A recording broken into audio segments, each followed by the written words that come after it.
Alrighty, welcome back, ladies and gentlemen. This is the episode everyone's been waiting for, episode 69 of the Graeme Holm series. This is where we're going to talk all things business, money, finance, and success. There's been a lot of hype and heat leading up to this session.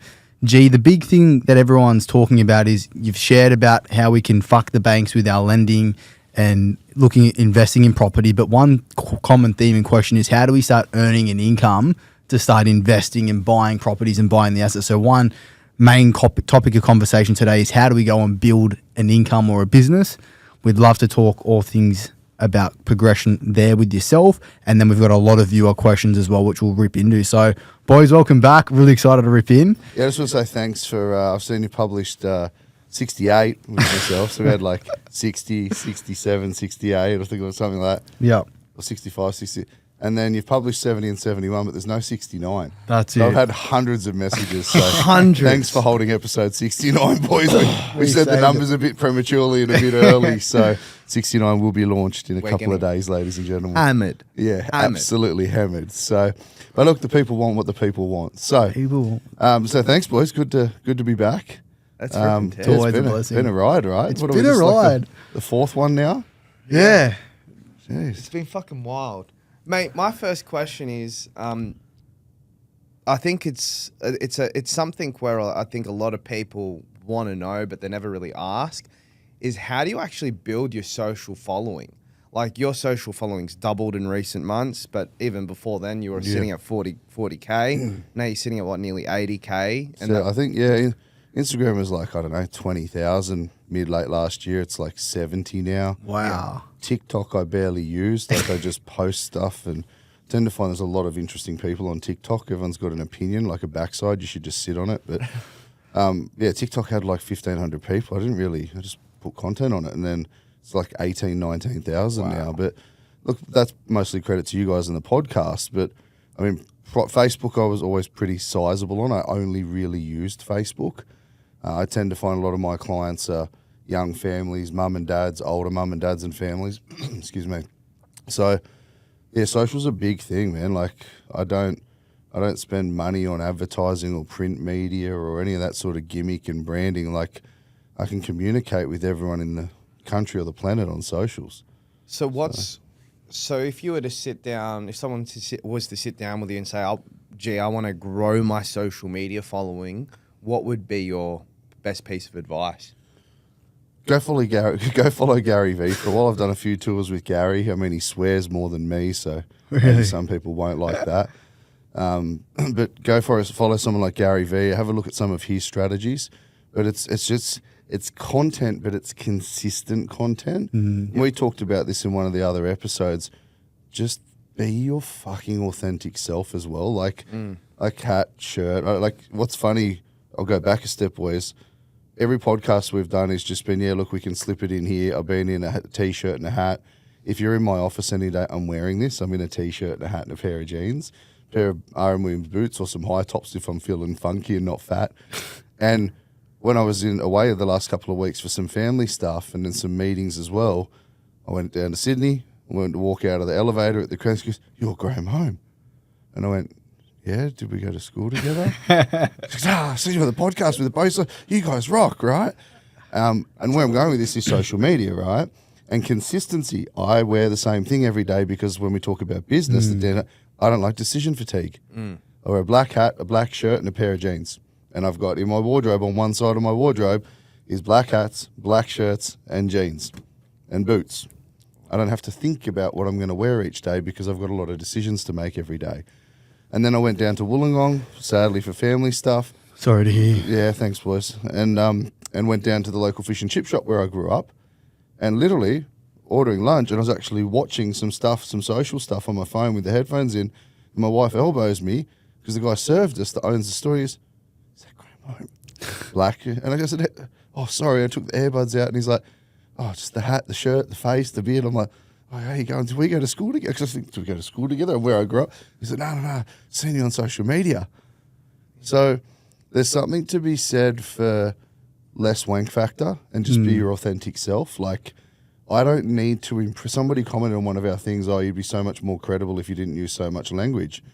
well, I might not be credible to you, but I am to everyone else that made it the number one podcast by an Australian entity. You know what I mean? Like, don't change yourself for anybody, especially on socials, because people see through that shit. Now, there's plenty of gurus out there that will comment on shit and they've got their opinion, and you'll never meet a hater doing better than you. They're too busy succeeding, right? Or actually saying, well done, thanks for putting some content out. So be your authentic self, but there is no better way. There's no excuse for anyone anymore to not have a crack. But also, if I look at the first videos I ever produced, oh man, actually just thinking about it is so cringe. And the first videos, actually we're gonna insert a still into the edit here. The first videos I've got with this corny little microphone on the desk that I don't even think it was real. I think it was a display microphone. Oh, really? And I probably had a lapel on, and I'm probably in the suit and tie with my white shirt in the office, and it's like so fucking staged. Do you know what I mean? Like, for me to talk about insurance or a loan or something, it's not me, right? People can fucking smell that shit a mile away.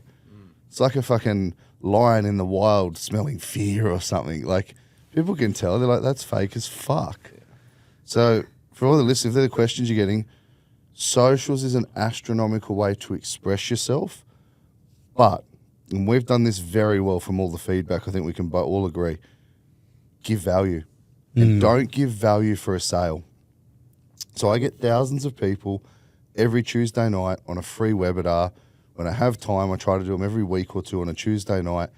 And I tell them, people in the comments last night, they don't respond. I had a lady last night, for free? Oh, what a load of crap. And I wrote back and went, yep, I do the number one in category in investing last year. Here's a podcast I do with Dr. Andrew Wilson, a leading economist, every week. It was number one in investing. It's usually top 10 in Australia. That's free. Here's my Spotify. Here's my podcast. Here's my socials. And yes, I'm going to give you 45 to 60 minutes of free content on Tuesday where they can ring the bank, get a better rate, it's all free. But I tell you, in the first minute of it, here's the agenda.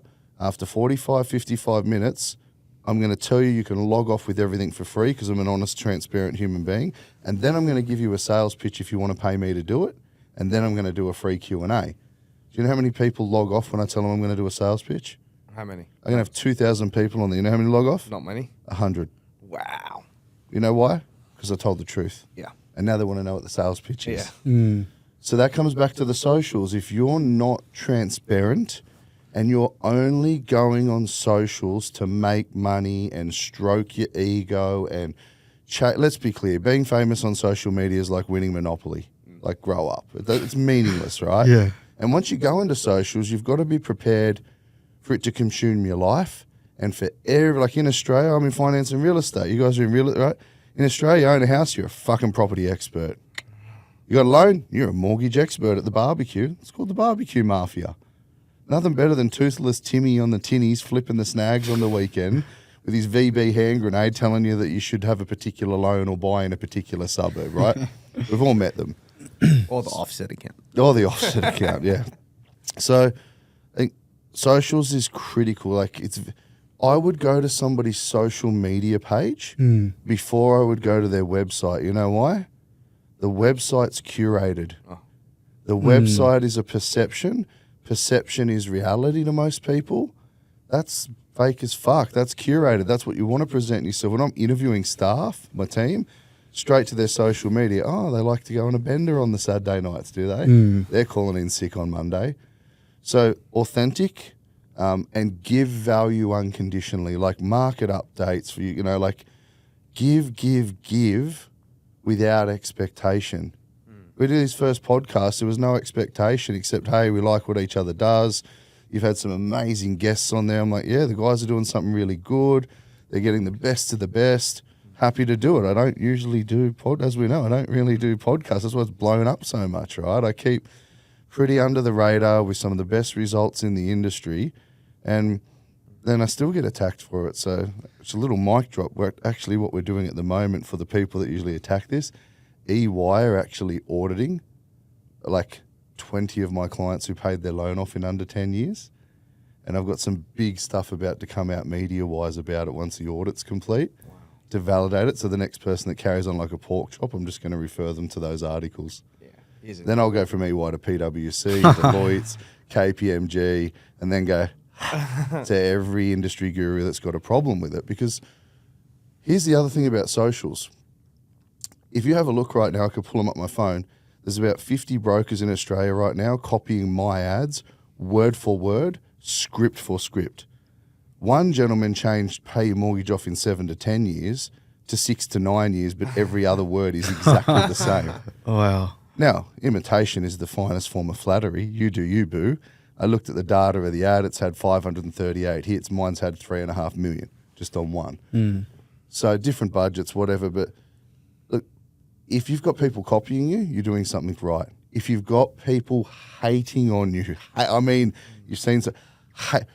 I reckon if I asked you hate versus love, actually ask you hate versus love from our socials and our pod, what's the percentage for every? Have you had more than 100 love messages? Like, yeah, G did this, I did that, I did this. I'm 10 years. How many It's like love? a cult following. Like a cult. Okay, a cult following.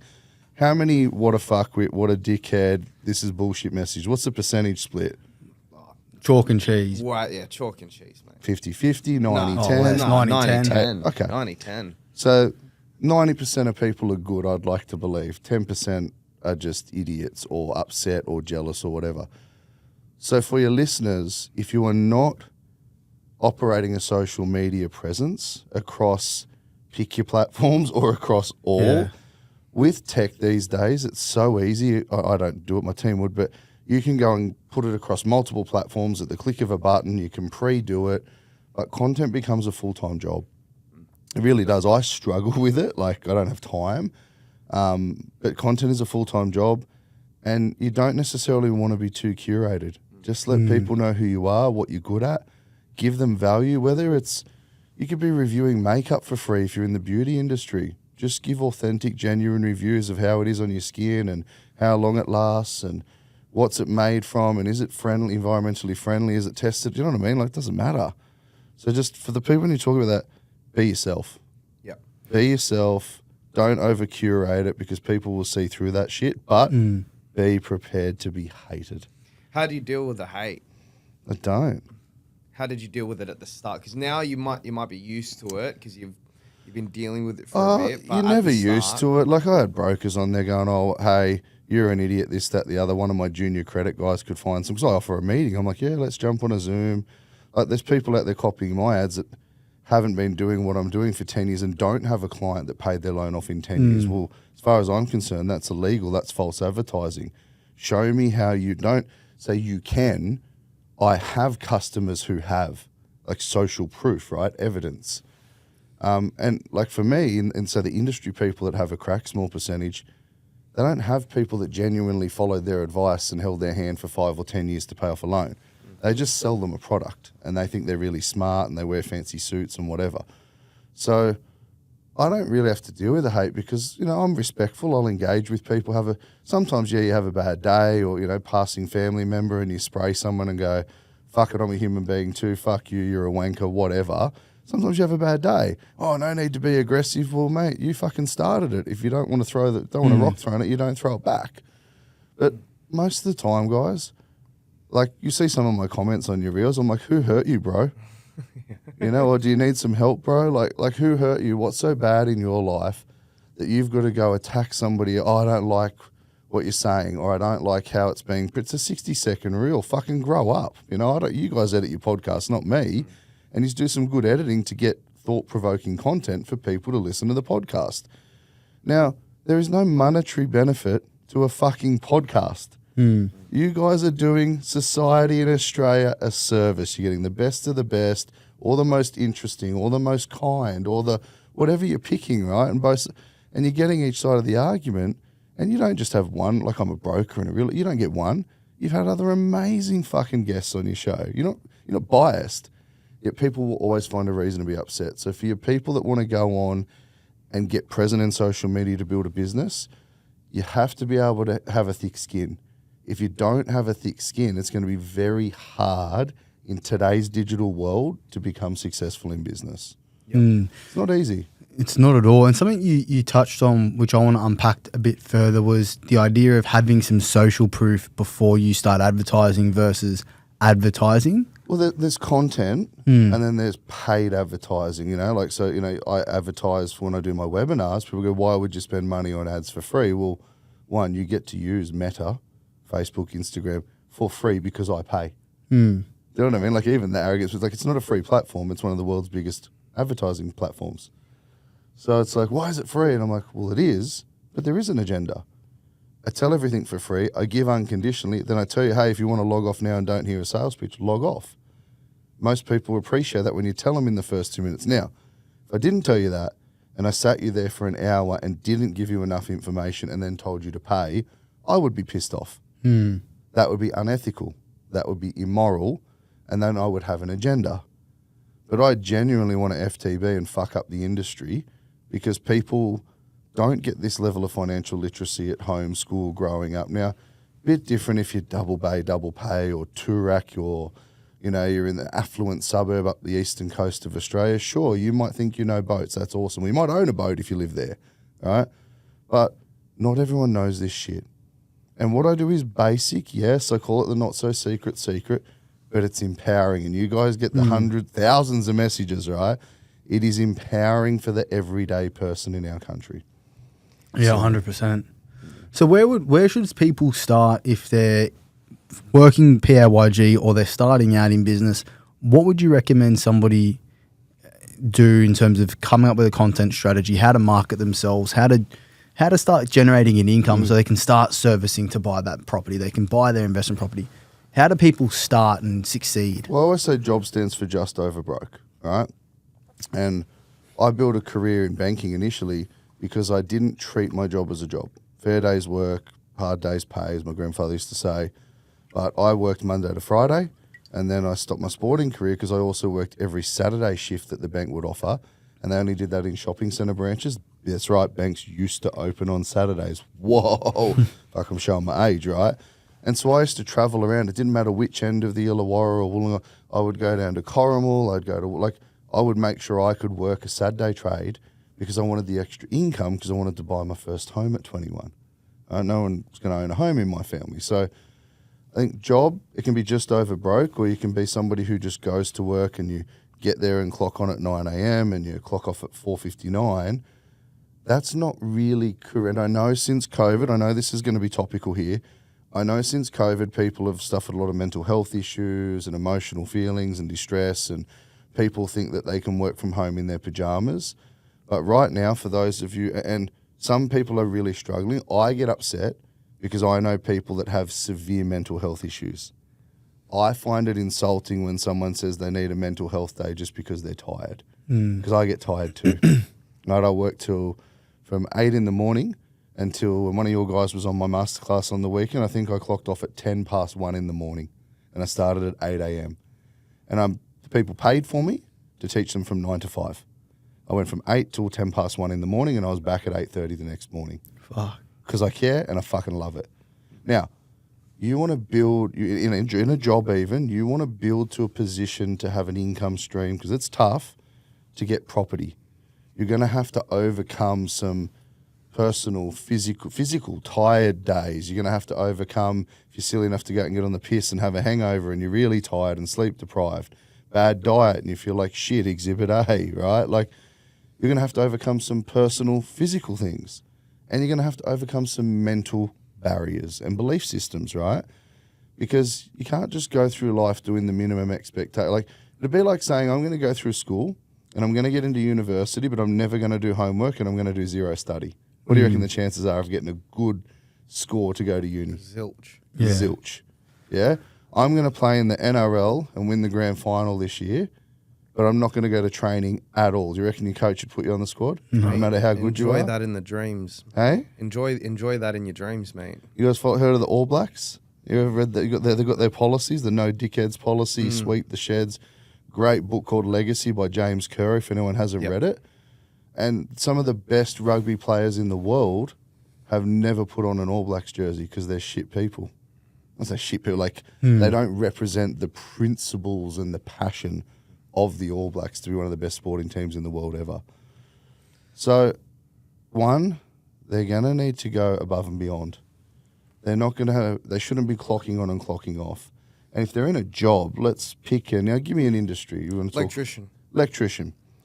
If you're an electrician right now and you're on wages or an apprentice, think about, okay, I want to do some content and I want to help build my career. That's going to build my boss's brand. Maybe I get a pay rise. Maybe I win them some work. You don't have the risk of being an employer, PI cover, insurance if someone gets electrocuted. You got zero risk. You just rock up to work and get paid, right? Imagine if you're an electrician right now in Australia and you decide to go balls deep on social media content. You ask your boss's permission and say, no expectation here. Can I start recording a lot of the work we do? Can we explain good work versus bad work? Yeah? What do you think might happen eventually if you stick to your guns? You're going to be known as the industry People would expert. reach out for You'd quotes. be Eddie the electrician or fucking Yeah. whatever. You'll get people are going to start to go, oh.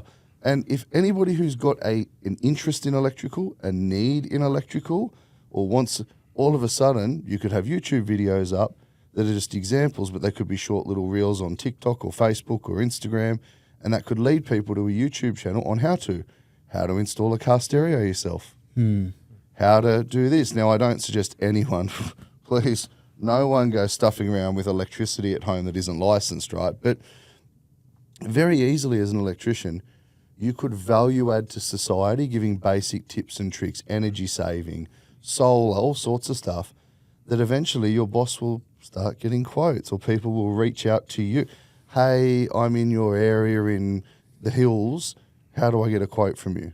I mean, how many messages do you guys and I get now about, hey, how do we work with G? Mental. Heaps, Like fucking mental. thousands, yeah. Daily. Mental, Daily. right? And I'm at a point, fortunately, from the social media, I don't take individual customers. For everyone listening, everyone sending the messages, don't send the messages, appreciate it. Come to my free educational webinars. At the end, I sell something, yes, but take everything I teach you for free and I want you to do it yourself. Go back to your broker. Don't piss your broker off. Go back to them. They did the work.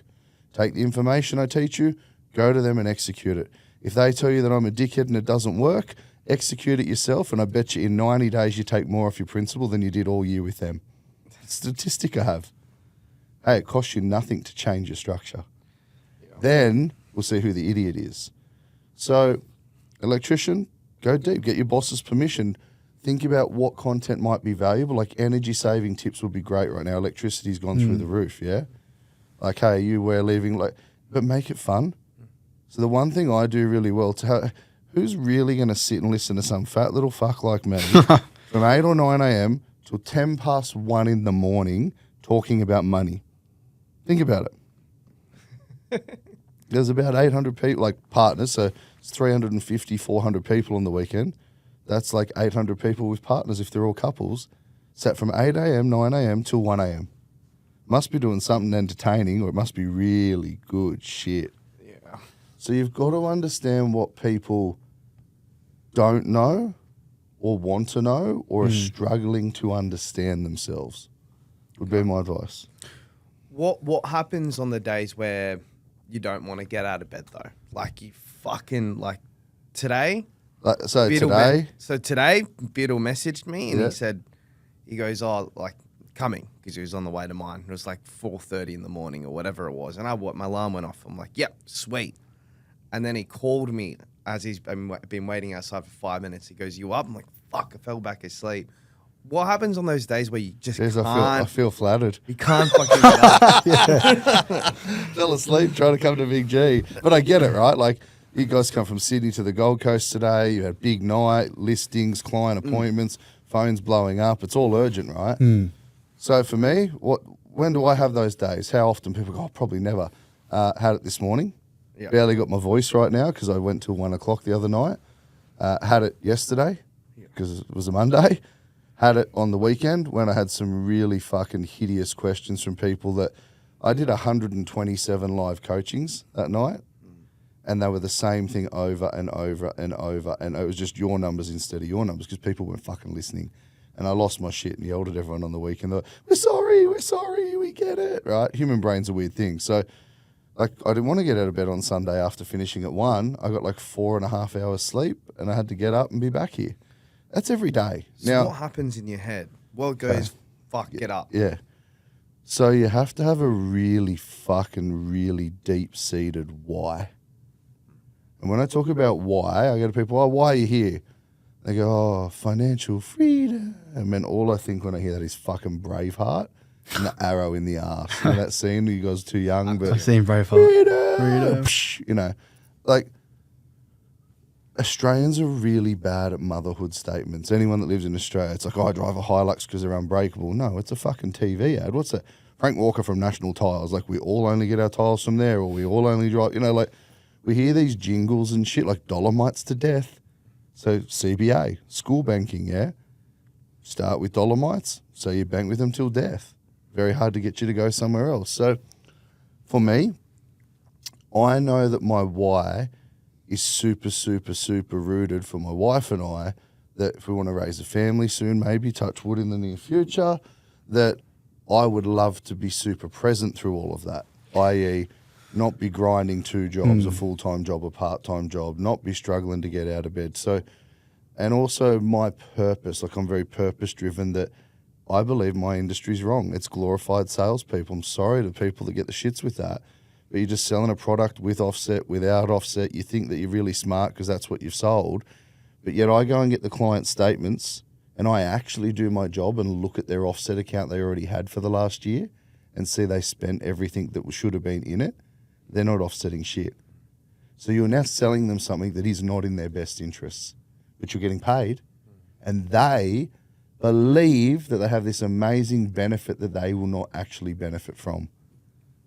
So you see how I'm going way deeper instead of just selling a loan. It's like, so you've got to go deep. So, And how did you go deep, G? Was it going to Tony Robbins? Was it reading a book, getting a mentor?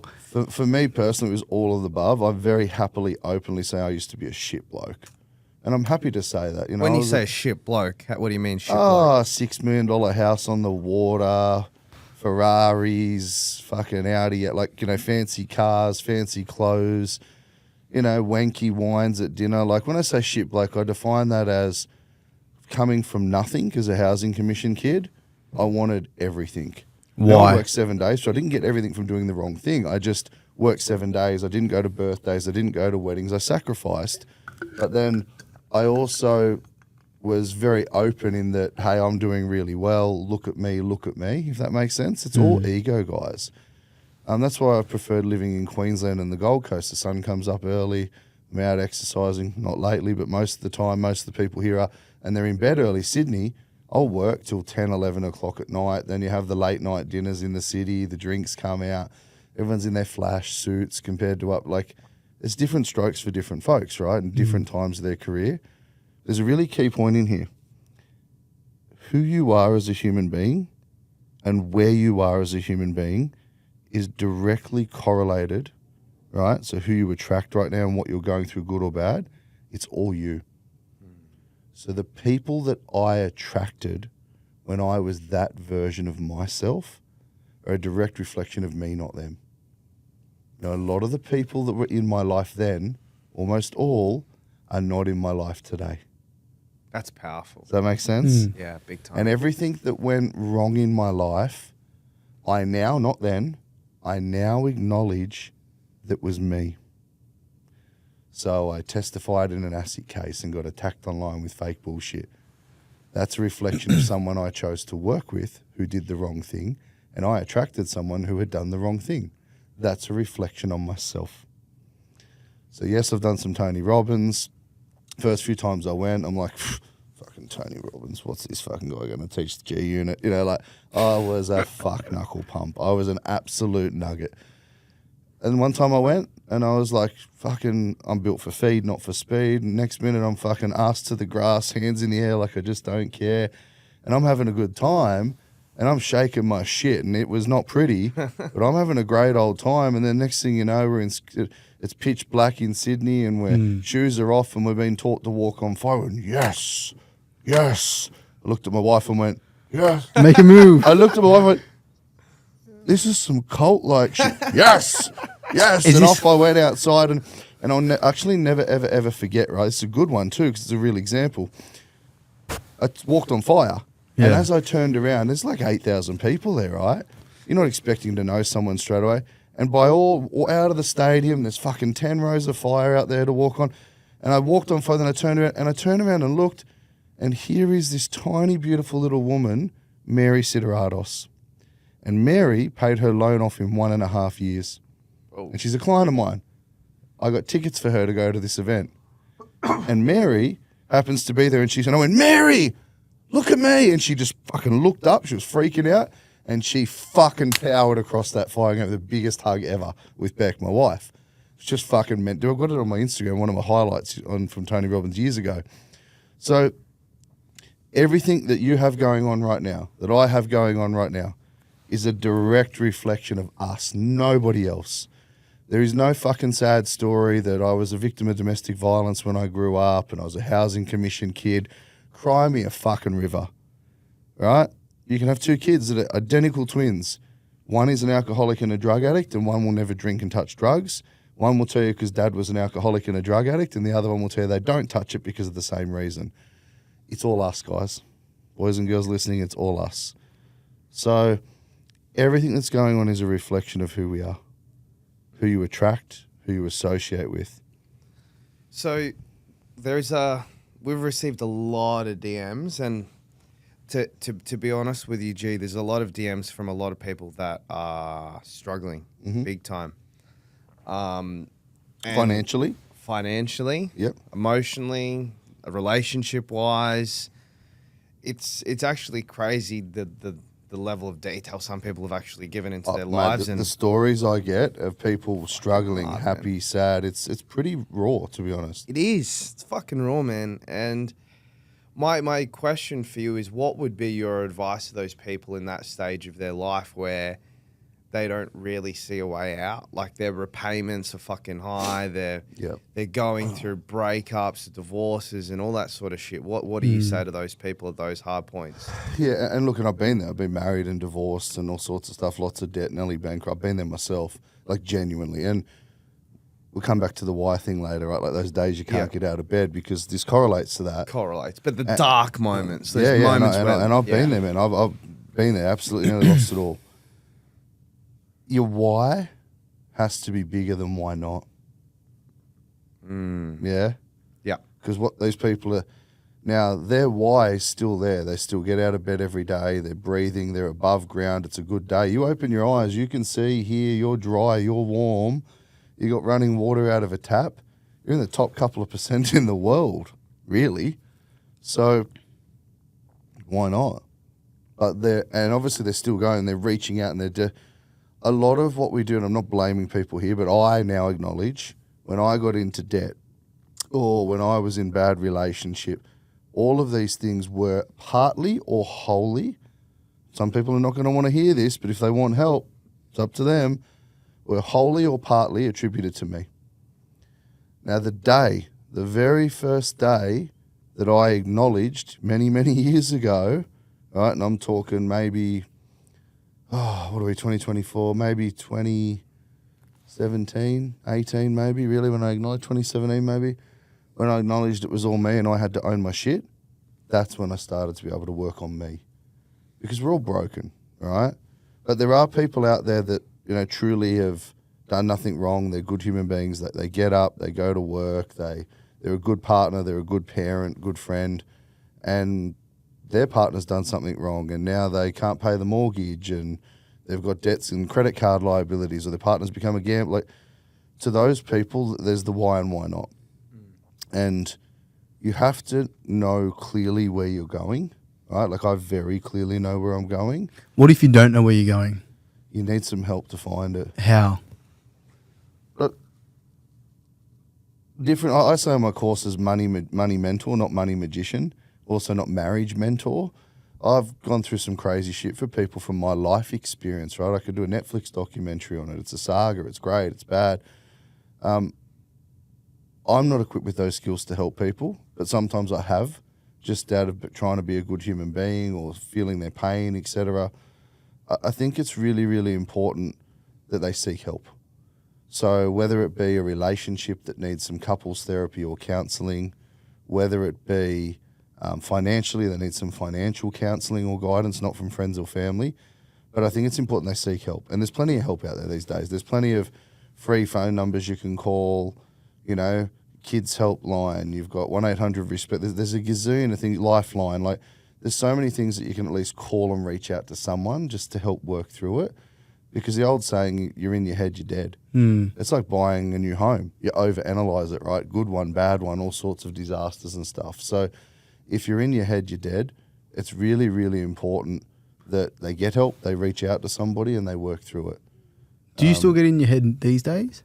Yeah, a little bit, but not as much as I did back in the day. I mean, as you scale any business or anything in life, bigger problems, bigger rewards, it varies. So, you know, when I was working at the bank and I was a bank manager or a lending manager, my problems consisted of the bank's problems and the budget. But once I went home, no problems. I clocked off, right? But I didn't. I used to still take my work phone home and still respond to emails and messages and calls. And that's where, I'm not saying everyone's got to take their work home. Like, recently they've been talking about passing laws that you can't, business owners and managers shouldn't contact staff outside of hours and stuff. Wow. I'm like, wow, that's interesting to me, because I know that I was a lot better than my peers when I was banking or broking, because they would clock off at 5 o'clock and I would go to an appointment at 6 o'clock and 8 o'clock at someone's home. Yeah. So I would rather deal with the person that can help me when desired than the person who just clocks off and has a job. You got to have a life too, but I'm not wired that way. I'm really not wired that way. So, G, in terms of competition, you say you don't see your competition, but... Yeah, I always say competition's for the weak-minded. Like, yeah, you can compare yourself to people. So I like to collaborate. Like, some of the best brokers in Australia and agents and stuff, even some people I won't name on your podcast have reached out to me that were other guests, and likewise I've done stuff with, because people that are really good at what they do don't necessarily deem people in their industry as competition, right? Like, people copy my ads word for word. I don't see them as competition. They're literally 6 to 7 years behind me. They're copying today what I've been doing, but I'm already 7 years ahead of them and have all this other stuff I'm working on that's about to publish.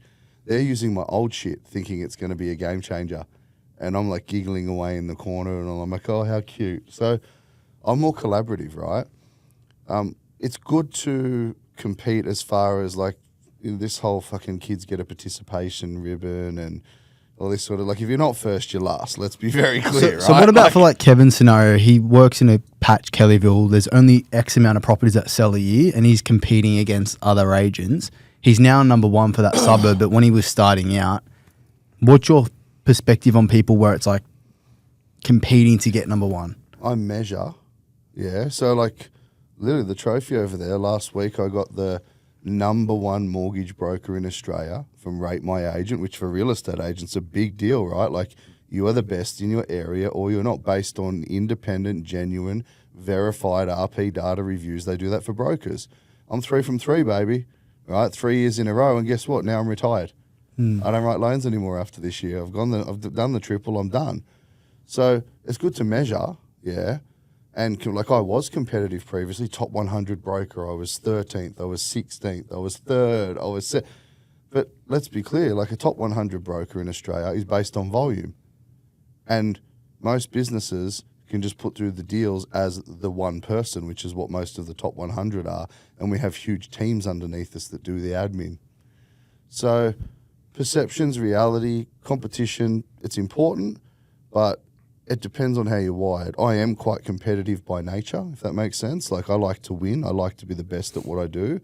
If I don't think I'm going to be the best at it, I won't do it. Like, for me, like, I'll give you a good example. If I say I'm going to get fit and healthy, I'm doing 75 hard, I'm going to maybe go in an amateur bodybuilding competition, I'm going to get, you know what I mean? Like, or I'm not doing it at all.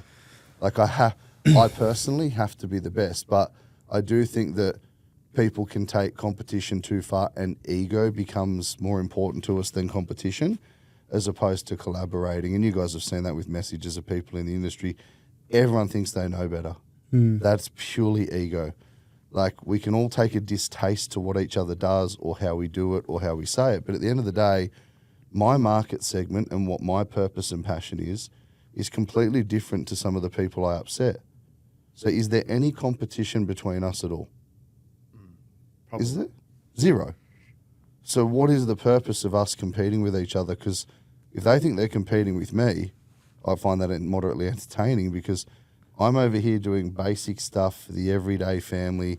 I'm not selling, like I want to educate and empower for free. Then if you like that and you got value from it and literally made money or saved money from my free content, back to the socials thing, then of course you're going to want to pay me for more information.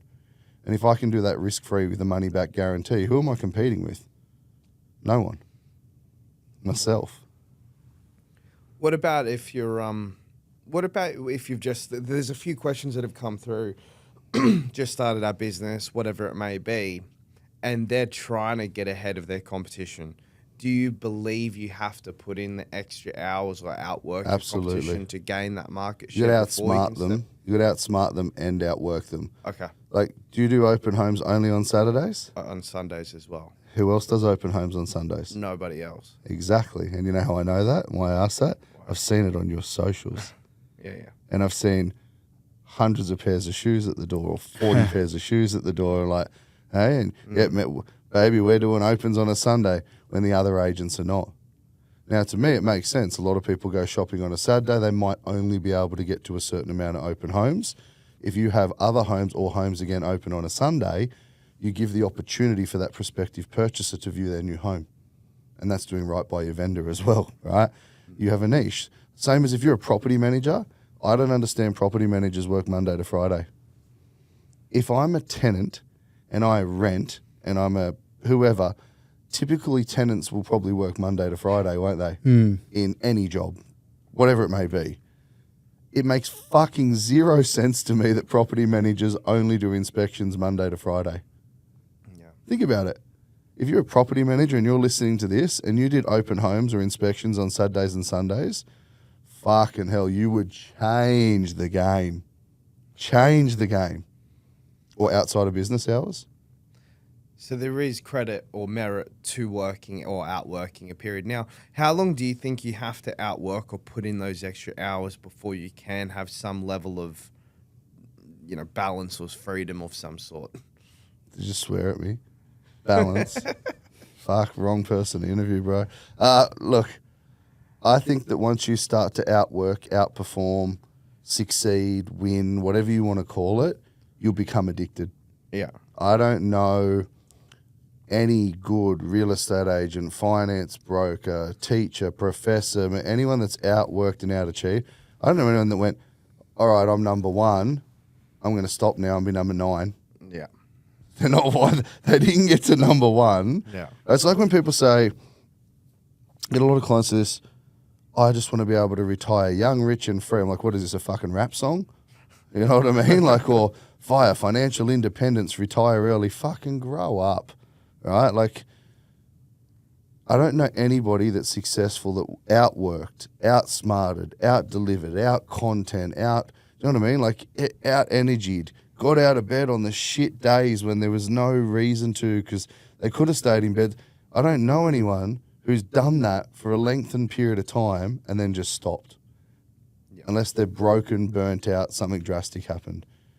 Because once you do that, it's ingrained in you. Yeah, it's hard to go back. How could you? Well, that's what I'm dealing with. This is actually one of the things I'm dealing with the coach right now. Is he goes like, you've pushed so hard, but you're mentally in this space where you're just continuously cycling. But do you love it? Yeah, I do. Is it worth it, that space? I don't know. I wouldn't be sitting here if it isn't. So, different strokes for different folks, right? You could say, no, I'm going to do X amount this year and I'm into my health and fitness and I'm going to go do meditation and all these things that I cannot do, right? Like, I've only just got to a point now in my new home gym where I can sit in my sauna every night and put some meditation, like sauna music on and try to have no phone in there because it gets too hot and sort of I usually read 10, 20 pages of a book until I start to sweat and the pages would get soggy and I throw it out the door and then, okay, cool, I'm in. And I try to listen to like the birds chirping and the rain falls rainy. Fucking hell. I'm like, like it's really hard, right? And that's a new thing for me because it's a weakness. Now, the reason I'm focused on a weakness is because I'm strong in a lot of other aspects. So if you think of a wheel of life or a pizza, right, there's all the different slices to try to even them out. And where do you rate yourself? Like for everyone, if you went family, relationships, money, wealth, health, my health's not as good. So I'm about to go to America to do all these health tests, right, in a couple of weeks. So I'm prioritizing it, but at different times I'm prioritizing different things. I'd love to think I could be a 10 in every aspect of my life. But yet, I'll give you another example. It was my wedding anniversary on Saturday. And Beck helps run the business. She's the brains. We booked that masterclass for hundreds of people on our wedding anniversary, forgetting it was our wedding anniversary months ago. That's so funny. It's crazy, right? So I didn't get home until 1:45 a.m. on my wedding anniversary. Now, my lovely wife stayed awake to talk to me when I finished that night. Hey, babe, I'm exhausted. I'm going to go to bed, blah, blah, blah. I'm like, well, I'll sleep in the spare room because I'm going to get home at 1:45 and I've got to get up at 5:30, 6 o'clock, and I don't want to interrupt you. You need some sleep. So, oh, thanks so much. But we're going away this weekend. Yeah. So the day is the day, right? But that doesn't mean as a successful, entrepreneurial, dedicated, passionate couple, doesn't mean we didn't have a wedding anniversary. We're celebrating it this weekend because it's about us. It's not about anyone else or the date or anything like that, if that makes sense. So, yeah, look, competition can be healthy. It can be unhealthy. Has it been unhealthy in your life? Yeah, I'd say so. I'd definitely say so.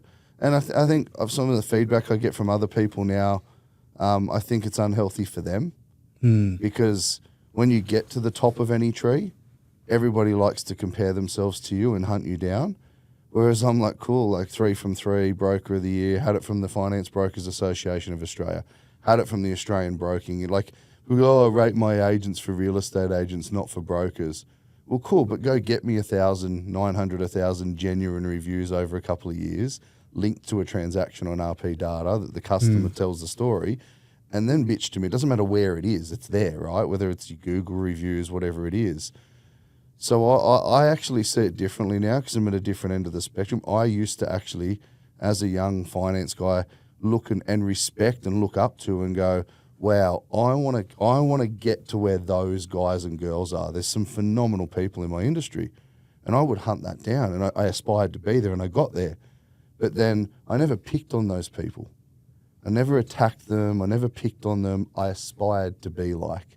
And I chased, and I compared, and I competed. And that was healthy for me, right? But I think it's unhealthy for some people. I think you've got to be really careful with it. One of the questions that's reoccurring from an Instagram story from yesterday is advice for young people, whether it be a young woman or young guy, looking to save for their first investment property. Best way to do it. Bank and mum and dad. Yeah, I get this one so much. Talked about parental guarantees in one of the other podcasts we did together. What if that's not a... You don't if that's that. not like you go got work no in the support. mines. Yeah, nah, look, here's the big one. They all keep asking about some sort of help. Do what I did, do what our parents and grandparents did. Share accommodation, live with family or friends. I'm talking like basic bitch furniture. I'm not being derogatory, like I'm saying, like I'm like very simple, like you don't need to go out and get a brand new Harvey Norman interest-free store card and get Nick Scarley lounges. Go to IKEA. Go to IKEA, go to St. Vincent's de Paul. Yeah. Like, motherfucker, seriously, like, you know, you don't need to go and get Flash, fucking Chesterfield, herringbone. Like, go and get some basic shit. Like, when I slept on a mattress on the floor, I didn't have a bed frame when I was like 18, 19 out of home for a while. You know what I mean? Like you have to go without.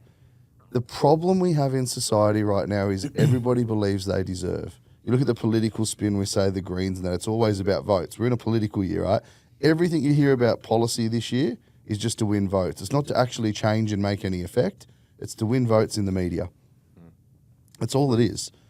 So for these young people, and I do get it, it's hard and they're strong. If there's no banker mum and dad, if there's no family that you can move in with, then you probably need to look at share accommodation. I know heaps of young couples that have come to me for help that actually go and rent a room with another couple. They have a room and a bathroom for $250, $300 a week instead of renting for $800 a week. Now, why?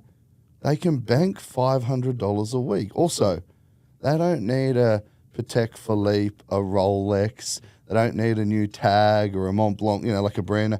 They don't need these fucking Gucci belts, right? Or Louis Vuitton belts. They don't need to go to Caliber to get a suit for work. They can go to the basic fucking suit store, like a suit. You see where I'm going? Like, they don't have to go get R.M. Williams boots. They can go get a pair of boots from Kmart and polish them and this is the biggest problem. One of the biggest problems in society. Every young person that's reached out to me, and you would have got hundreds or thousands. I get hundreds of them every week, and I tell them these things. About 7 out of 10 respond. Right? In the 70%, 30% just ignore me completely because I told them some hard home truths about sacrifice and delayed gratification. They're like, oh, but I've got this many kids and I've got this go. Like, they're giving me all the why not. Remember I said the why and the why not? The why has to be big here. Why not? Well, it's just easy to just keep whinging and renting. Rent is so fucking dear now, guys. Like, so dear. It's not funny. Yeah? It's Cooked. Like, median rental price, I think last week in Sydney was about 780. Units are about 750. For all of the end of last year, units and houses, the median rent in Sydney was 750 for both. Units cheaper to buy, but you pay the same rent as a house. Absolute insanity. It's fucking hard, right? Yeah. Very hard. It's on my YouTube with Dr. Wilson every week. If anyone wants to know about rents, values, check out the Money Mentor podcast after you both sides. But they need to sacrifice. There is no beating around the bush. And if there is no banker mum and dad, there is no parental guarantor, but you can buy now with co-ownership with the government. You can buy with as little as 2% deposit as a single parent and 5% deposit as a young or old or any first home buyer. Now, my take on this, having to do it all myself, no parental guarantors, no nothing. If you can't save 2 to 5%, then you were not prepared to make sacrifice to own a home. That's the truth. I'm sorry, that's the truth, right? Anyone doesn't want to hear that, then you're not ready. When you come back and listen to this in a year, 2 years, 3 years, and you go, I'm going to go and save, I'm going to go and rent with my friends, girlfriends, mates, whatever, go and rent a room in share housing. Yeah? Split the bills in share housing. Don't have the brand new iPhone on $129 a month plan times you and your partner. Go get a second-hand phone that's a couple of iPhones ago or whatever that does the same job from bloody the second-hand store and put it on prepaid and spend $40 a month. Like, I'm sounds shit, right? You can't save your way to success, but unless we want to sit here and talk about how to earn more money, well, that's easy said than done. And how would you earn more money? A big question that came through was, do we buy a property or start the business? Which one first? Property first always. And why? Look, everybody wants to be an entrepreneur. Everyone wants to be an influencer. Nobody wants to do the apprenticeship anymore. We can't get trades in Australia. People change jobs. Like, I look at fucking resumes every day, right? People change jobs more than their undies. Oh, my boss raised their voice. Oh, they wanted me to work until 5:25, not 5 p.m. today. Fucking grow up. Seriously, right? Like, it's changed so much since COVID that everybody wants to do as little as possible and get as much as possible. That's not how the world works, okay? That's a participation ribbon. It's not how the world works. That's where competition can be healthy. So unless you can just go earn more money or you're prepared to work overtime or get a second job, like all that sort of stuff, then you're going to have to make sacrifice. Where you live, what you eat, like meal prep. You can actually meal prep really healthy when I do it and get meals down to $4 to $5. Don't believe me? How do meal prep companies sell them for $7? Because they make them at $4 to $5. And so why property first over the business? If you look at the percentages of businesses that actually fail within the first 12 months, then 24 months, then 36 months, it's so catastrophically bad, like tiny amount of businesses succeed. And in Australia, we have a problem. Tax is a success fee. The only people telling you they're not paying any tax are broke people. You know why? Until you become Kerry Packer and you've got the resources to spend hundreds of thousands or millions of dollars on tax planning and advice and internationally, you're paying fucking heaps of tax. I pay fucking heaps of tax. And anyone out there who's like, oh, I don't pay any tax, you're fucking broke. You know why? Everything you earned, you spent and claimed as a deduction. That's it. You didn't use some fucking wizardry or some special tax planning program. Your accountant isn't better than anyone else. You fucking spent everything you earned. That's it. True story? It's fucking true. It's though. fucking true. So true, though. You spent everything you earned. You went, oh, my suits are deductible, even though there may not be a logo on them. Oh, my dry cleaning's deductible. Oh, my coffee's deductible. You spent everything you earned. Like, you're a plumber and your wife drives a Range Rover and the Range Rover's in the business.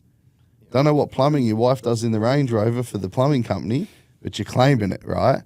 So we have this massive misconception in Australia that you can just live out of your business and not declare anything profitable. Now, if you start the business first, right, now they go, okay, I'm going to go do a business. Well, how many businesses lose money for the first 2 financial years? Most. On paper, accounting-wise, Yeah, on most. paper. Yeah. Now, banks typically prefer, for a good deal, 2 years tax returns. So if you're going to start a business and go 2 years at a loss and not be able to show any financials, so it's going to take year 3 and 4 to show 4 years to show 2 years profit and taxable income. What do you think the Australian residential property market will do value-wise in 4 years' time from today? A lot. A lot, right? 10, 20% easily. Its average over the last 36 years for capital cities has been 6.8% per annum. Year on year on year. If a property grows 7% per annum, year on year for 10 years, it will double in value. So why do I say property first? If you can get into property with 2%, 5%, as little as possible, as long as you make the payment, no one can take it off you. So if you can get into property, property will build a little unit, a little house, whatever. That property will build the foundation for you to leverage, to borrow. Like, I know people aware, like, you can't just go get a business loan now with no security. You can't say, I want to buy McDonald's and not own the land. You know, like, you need property as security. Now, you can borrow some money unsecured against a business, but fuck all since right? Like, you need property. Look at most of the world's billionaires. I mean, McDonald's, is it a food business, a toy company, or is it a real estate developer? Real estate. Come on. So, business is a great tool. Like, I make money in my business, but my real wealth is made in property, and that's my balancing act.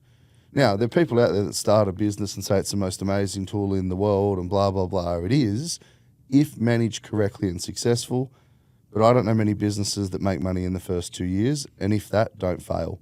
And I tell you, I get hundreds of people, thousands on my Tuesday night webinars, and these people are all showing nothing on their tax returns. And they're like, I just want to buy property because they know that's how they can make money. We'll start paying some fucking tax and stop spending. Like, here's the best one. So, do you use Xero in your business or MyOb or QuickBooks? And they're like, yeah. I go, and then do you pay? They go, oh, we take money out. I said, what software do you use to manage your personal finances? They go, oh, we don't. I go, what budget do you have? Oh, we don't. So you're telling me you have all this risk in business of getting paid or not, all this exposure, big win, big reward, sure. You use software to manage that, but then when you give the money to yourself, you just tap-taparoo and live in a zoo. It doesn't make any sense. So it's really easy to fuck up a business. It's very hard to fuck up a property once you got it. That's my, it's very hard to run business. So do people. Most people are better suited to having a job. It's not like it is. It's a lot harder than what it looks. That's for sure. Mate, I'll open my phone. I'll have fucking 300 messages on Instagram, 50 on TikTok. Like, it's full on. You get, if you're good at what you do, you get peppered from every angle.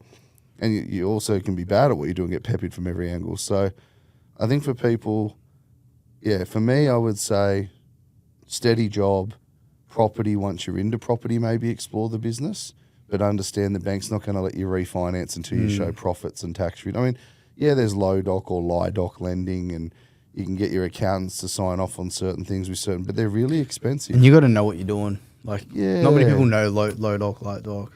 Look, I hear all the time, and people listening to this, please be aware, I hear all the time the new gimmick that's floating around again through some buyers, agents and brokers is buying properties in a trust because there's no serviceability.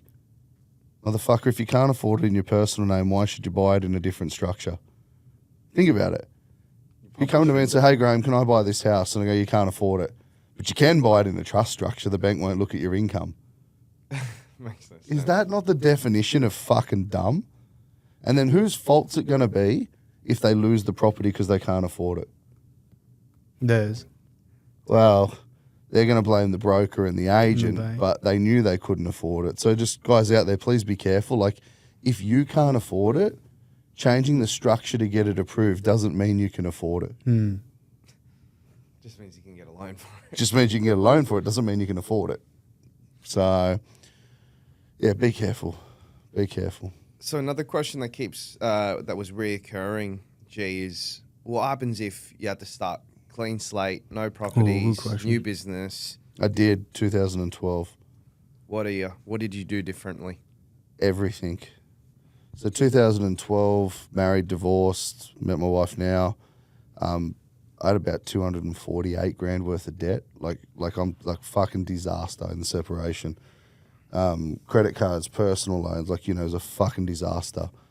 And yeah, that's actually how Infinity was built in 2012 and launched 2013. It was through our ownness. That's why it works so well, right? What I teach people, I actually, these young people and old people messaging, going, what do? You got no family support. No, I had nothing. We literally had nothing. And guess what started us? We bought a 1-bedroom unit for $200,000 off the plan. You know what that risk was? We needed 20 grand. We didn't even have 20 grand. We had to borrow off family and friends, and we had like some money. Yeah. We had to borrow off family and friends and make the decision to pay a bill or actually pay a deposit. Yeah. Now, we ended up with 6 or 7 of those units because while they were getting built, I knew they weren't worth 2, they were worth 225, then they were worth 250, and then we had 6 or 7 and we sold them all when they were built, and that got us set up. And then we bought a property for about 900 grand in Port Macquarie.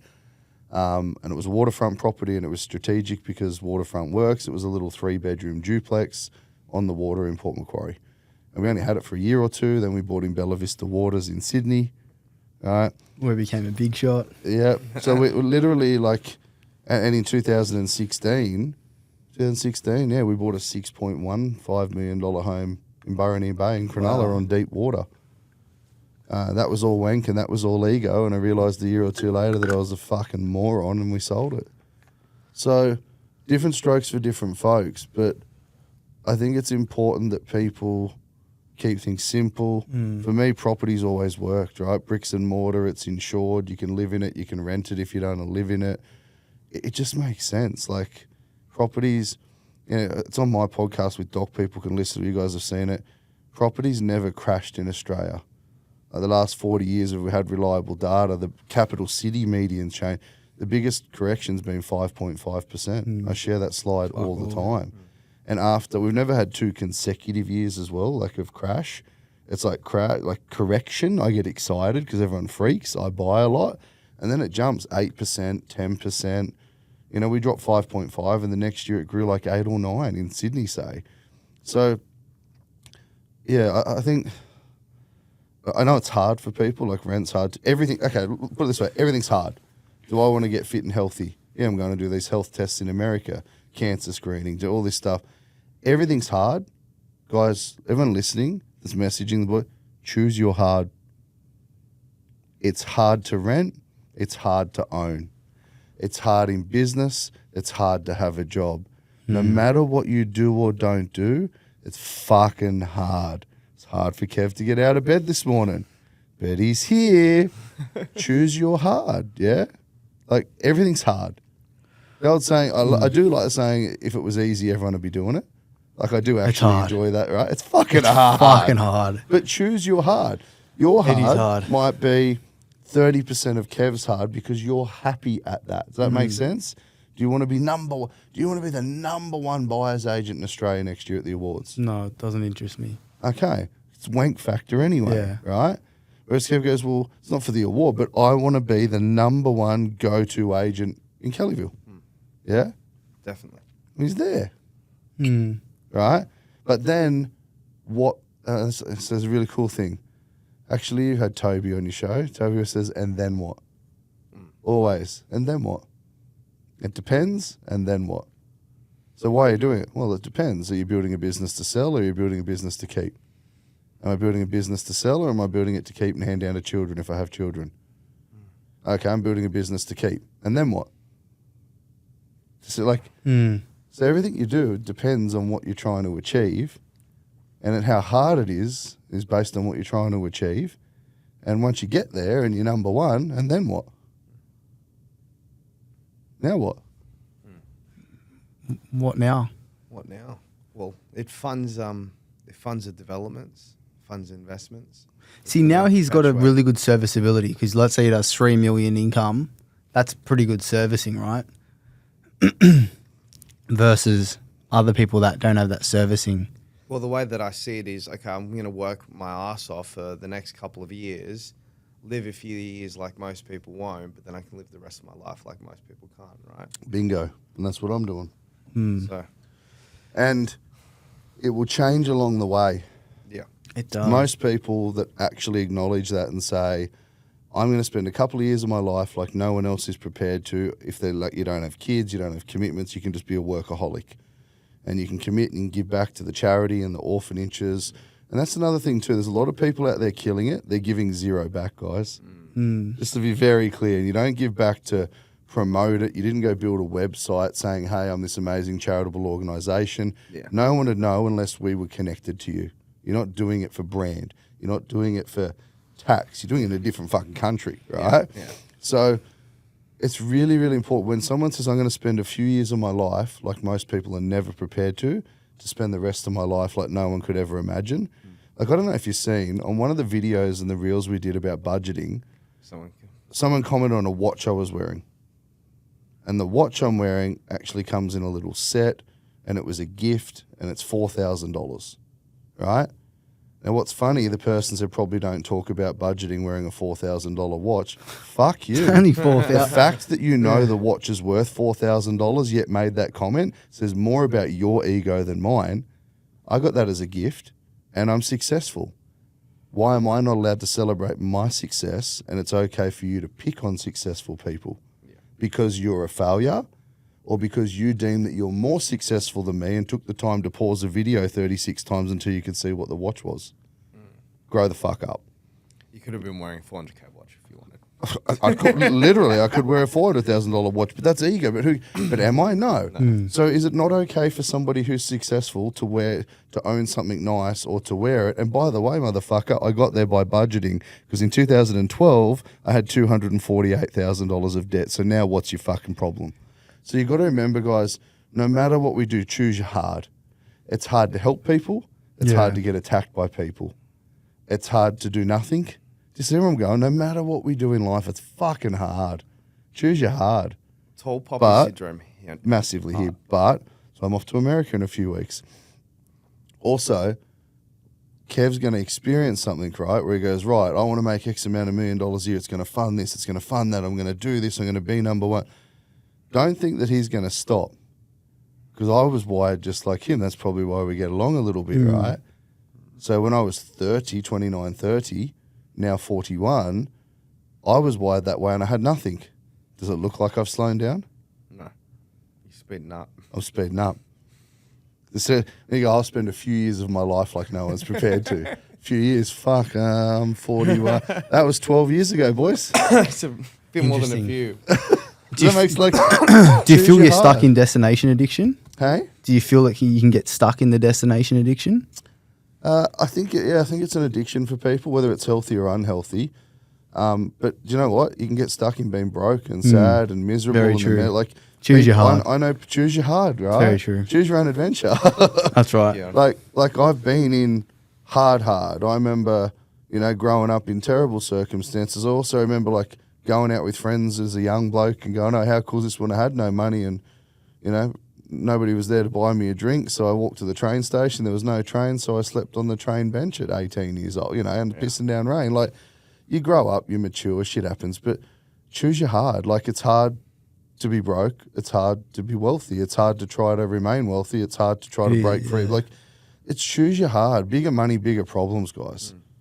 Right? That's the truth. Now, just to go back for a second, the people that really are struggling first home, look up all the grants, right? We might pop pop some of the links up here in the screen, in the editing, and pop them in the show notes, etc. There's 2% deposits for first home buyers or divorcees. There's co-ownership. Victoria doing co-ownership now as well. WA do co-ownership. A lot of you might have to relocate. I mean, let's be very clear. Melbourne and Sydney incomes are about the same, yeah? Melbourne property is a fucking slither of Sydney's property. Yeah. It will have to have one of the biggest recoveries in Australia because it was like the most lockdown city in the world. I know that's a long distant memory, but it wasn't long ago. And at the moment, it's still underperforming. So if you could earn the same money in Victoria that you can earn in Melbourne, that you can earn in Sydney, but you can buy a brand new apartment with the first homeowners grant or co-ownership for $400,000-500,000, brand new. You got a gym in your building. You don't need to join the gym for $50-60 a week. You got to sit. Choose your hard. Maybe you need to relocate for work and lifestyle and get into the market, and then 2-3 years later you love it. If you hate it, maybe you come back to Sydney to your family. I think there's this misconception too that everyone thinks, well, I grew up in Cronulla. I deserve to live in Cronulla for the rest of my life. Not unless you earn Cronulla income. Yeah, you might have to go to Central Coast, Blue Bay, you might have to go to Wollongong, Shellheart, like different strokes for different folks, but choose your hard. Yep. And if you're not prepared to choose your hard and stick to it, you might have to relocate. But that's not fair. No, that's life. Life's not fair, guys. Life's not fair. Life's not fair, it's life. But I can tell you, we have this conversation in 10 years' time, he won't have stopped to live the rest of his life like other people can't. He'll still be going. Like I'm still going. And hats off to him. I'm very proud of him. Like he's really smashed it. Thanks. And committed. Like he hasn't deviated. He's stuck to the plan. Even though I've seen him, the struggle he's had to go through to get there. He's not gone off the Yeah, but plan. I find you guys intriguing and from both sides Yeah. of the aspect of you're doing really well, but you're doing it in a different way. You're quite measured in your approach. You're like me. You're fucking balls to the wall, bat out of hell. Fuck, sleep. I'll sleep when I'm dead. Like this is yin and yang. Yeah, It works it's quite well. very good. And what's important to each of you are somewhat different. Yeah. That's when I talked about your why versus your why not. Yeah, your why versus your why not, and pick your hard. Doesn't mean either of you are right. Yeah. People would attack if Kev comes really, really prevalent on social media, and you did as well. They're going to attack you for different things. Fuck, Mother Teresa will get slagged off on Facebook. Do you know what I mean? Like you can't win. You can't win. Yeah. You cannot win. So pushing that aside, because let's not give the trolls too much energy.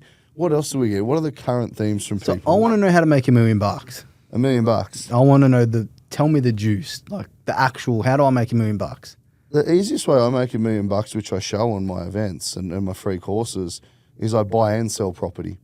And one of our biggest reels with millions of hits and comments from on the first podcast was every Australian makes this mistake. When I talked about trying to convert your home full of cash into an investment and then capping out your serviceability, which wants serviceability. So I bought 14. I think I've sold 12, 13. I was just on the phone before in the break to an agent. I've got one left. In the middle of COVID, actually somebody else, and I won't say who, another agent in Australia said, never buy a holiday let in a place like Surfers Paradise. And had I've seen that. yeah. So anyway, good guy, no problem. So I went and bought 14 holiday units in Surfers Paradise, River Point. Now, I bought one, level 58. I bought it for 1.75 mil. Within a year and a half, I sold it for 2.15. I made $400,000 gross profit. Now, I sold that so quickly, and I bought another one. I made 300, 200. Now, here's the point. While everyone else is out going to work, if I can buy a property and sell it and make $200,000 capital growth, yeah? People aren't aware. They think they pay 50% tax. There's this thing called the 50% CGT discount. So if I sell a property for a $200,000 profit and I'm an Australian resident for tax purposes and I've owned it for more than 365 days, that $200,000, $100,000 of it is completely free of tax. Yeah. So you're only paying tax On the 100,000. Which is 50K. Ah. If you're No. You got to deduct the stamp duty and you got to deduct the agent's commission because your cost base has come out of it as well.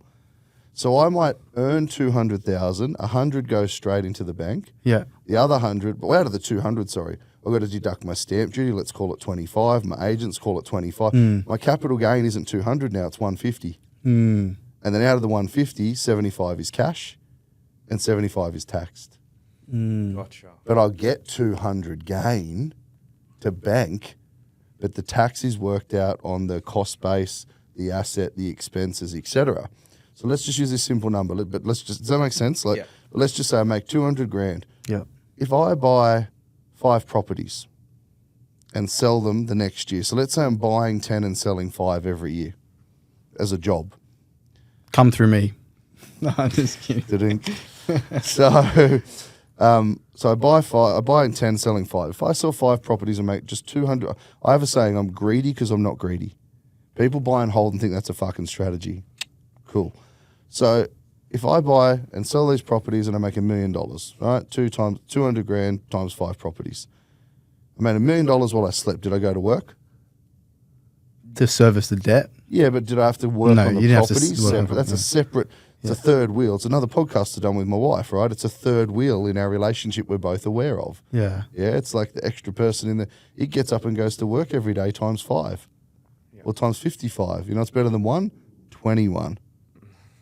Yeah. So, in that scenario, I'm going to make $1 million by selling those 5 properties. And everyone goes, "Don't do that. They'll go up in value. You're an idiot." I'll never sell. People that just buy and hope they go up in value, guess what? They never sell. They're playing Monopoly, right? And they get sucked into, and this is why people lose money in the stock market or crypto. They get sucked into the fact that it will never go down. And if it ever does, because there's skeptics out there saying the market's going to crash, good luck, then you're fucked. You only make money if you have the money in the bank. So for me, if I can buy, sell, and I buy more than I sell each year, I constantly have a portfolio to sell. But when I sell 1, I buy 2 because I'm creating serviceability by reducing debt. Does that make sense? The quickest way is a business or real estate. That's the quickest way to make $1 million. And people say $1 million. You know why I say $1 million? It's the biggest number you can think of. So how do I make $1 million bucks? How do you make 100 grand? To a webinar. How do you make $1 million bucks? Like, and it's like a business, right? An investment. But you can't outsave in a business or a job. It's very hard unless it's huge business. You can't outsave the market net of tax. When property values jump in Sydney, Brisbane, Perth, Melbourne, and you're earning 80, 90 grand a year, 60 grand a year, 200 grand a year net of and then net of tax, you can't outsave the market growth on a $2 million home or unit. You got to live. You got to eat. So different strokes for different folks. But look, for me, it's real estate. For other people, it's other things. If you look at the ASX, like the All Ords versus property over the last years, it's pretty dismal. And you can insure your property. So look, for me personally, it's property. I understand it. Some people shouldn't do property. Some people should. Now, you're personally coached by Andy Frisella and Ed Milet. I'm in a group called Arate, yep. So I do some stuff with Andy and Ed in America. Now, what's the best advice you've been given by Andy and Ed? I think that some of the best advice I've ever heard from them, I mean, and they're both very yin and yang as well, right? So I think, so when you're talking, when you're talking to Andy or listening to Andy, he's pretty rip and tear and blunt. He really genuinely doesn't care what anyone thinks about him. Like, he's just there to give value, and whether you like it or not, that's up to you. Ed's quite measured and controlled in his approach and very calm and probably a bit more spiritual, but seems more spiritual. Like, they're quite different personalities. I think some of the best things there, Andy's always, I've really taken from him to just be like your authentic self and just strive for personal excellence. Yep. Like, that's why I end up doing 75 hard frequently, because that's my time to strive for excellence. I need to read books. I need to exercise. I need to not drink alcohol. Like, I mean, let's face it, the Australian way of life is you knock off work and you reach for a drink. Yeah. Like, that's not normal. I know we think, like, people get pissed off listening, and I attract a lot of tradies, but it's not normal to knock off work at 3:30 or 5:30 and reach for a drink. It's normal because you normalised it. Yeah. Oh, I've had a rough day. I need to crack a bottle of wine. Yeah. Like, we all had a rough day. Choose your hard. So, Yeah. What about Grant Cardone? Since you've met him, Yeah, Grant and Elena are awesome people. I remember meeting them backstage for the first time, and Grant's really interesting because the first thing, hey man, how can I help you, bro? And I was like, pardon? He's like, do you need me to call a bank and help you do a deal? Are you working on like every time I ever met someone like that in Carbo with Grant and Elena at an event, always asking how he can help you.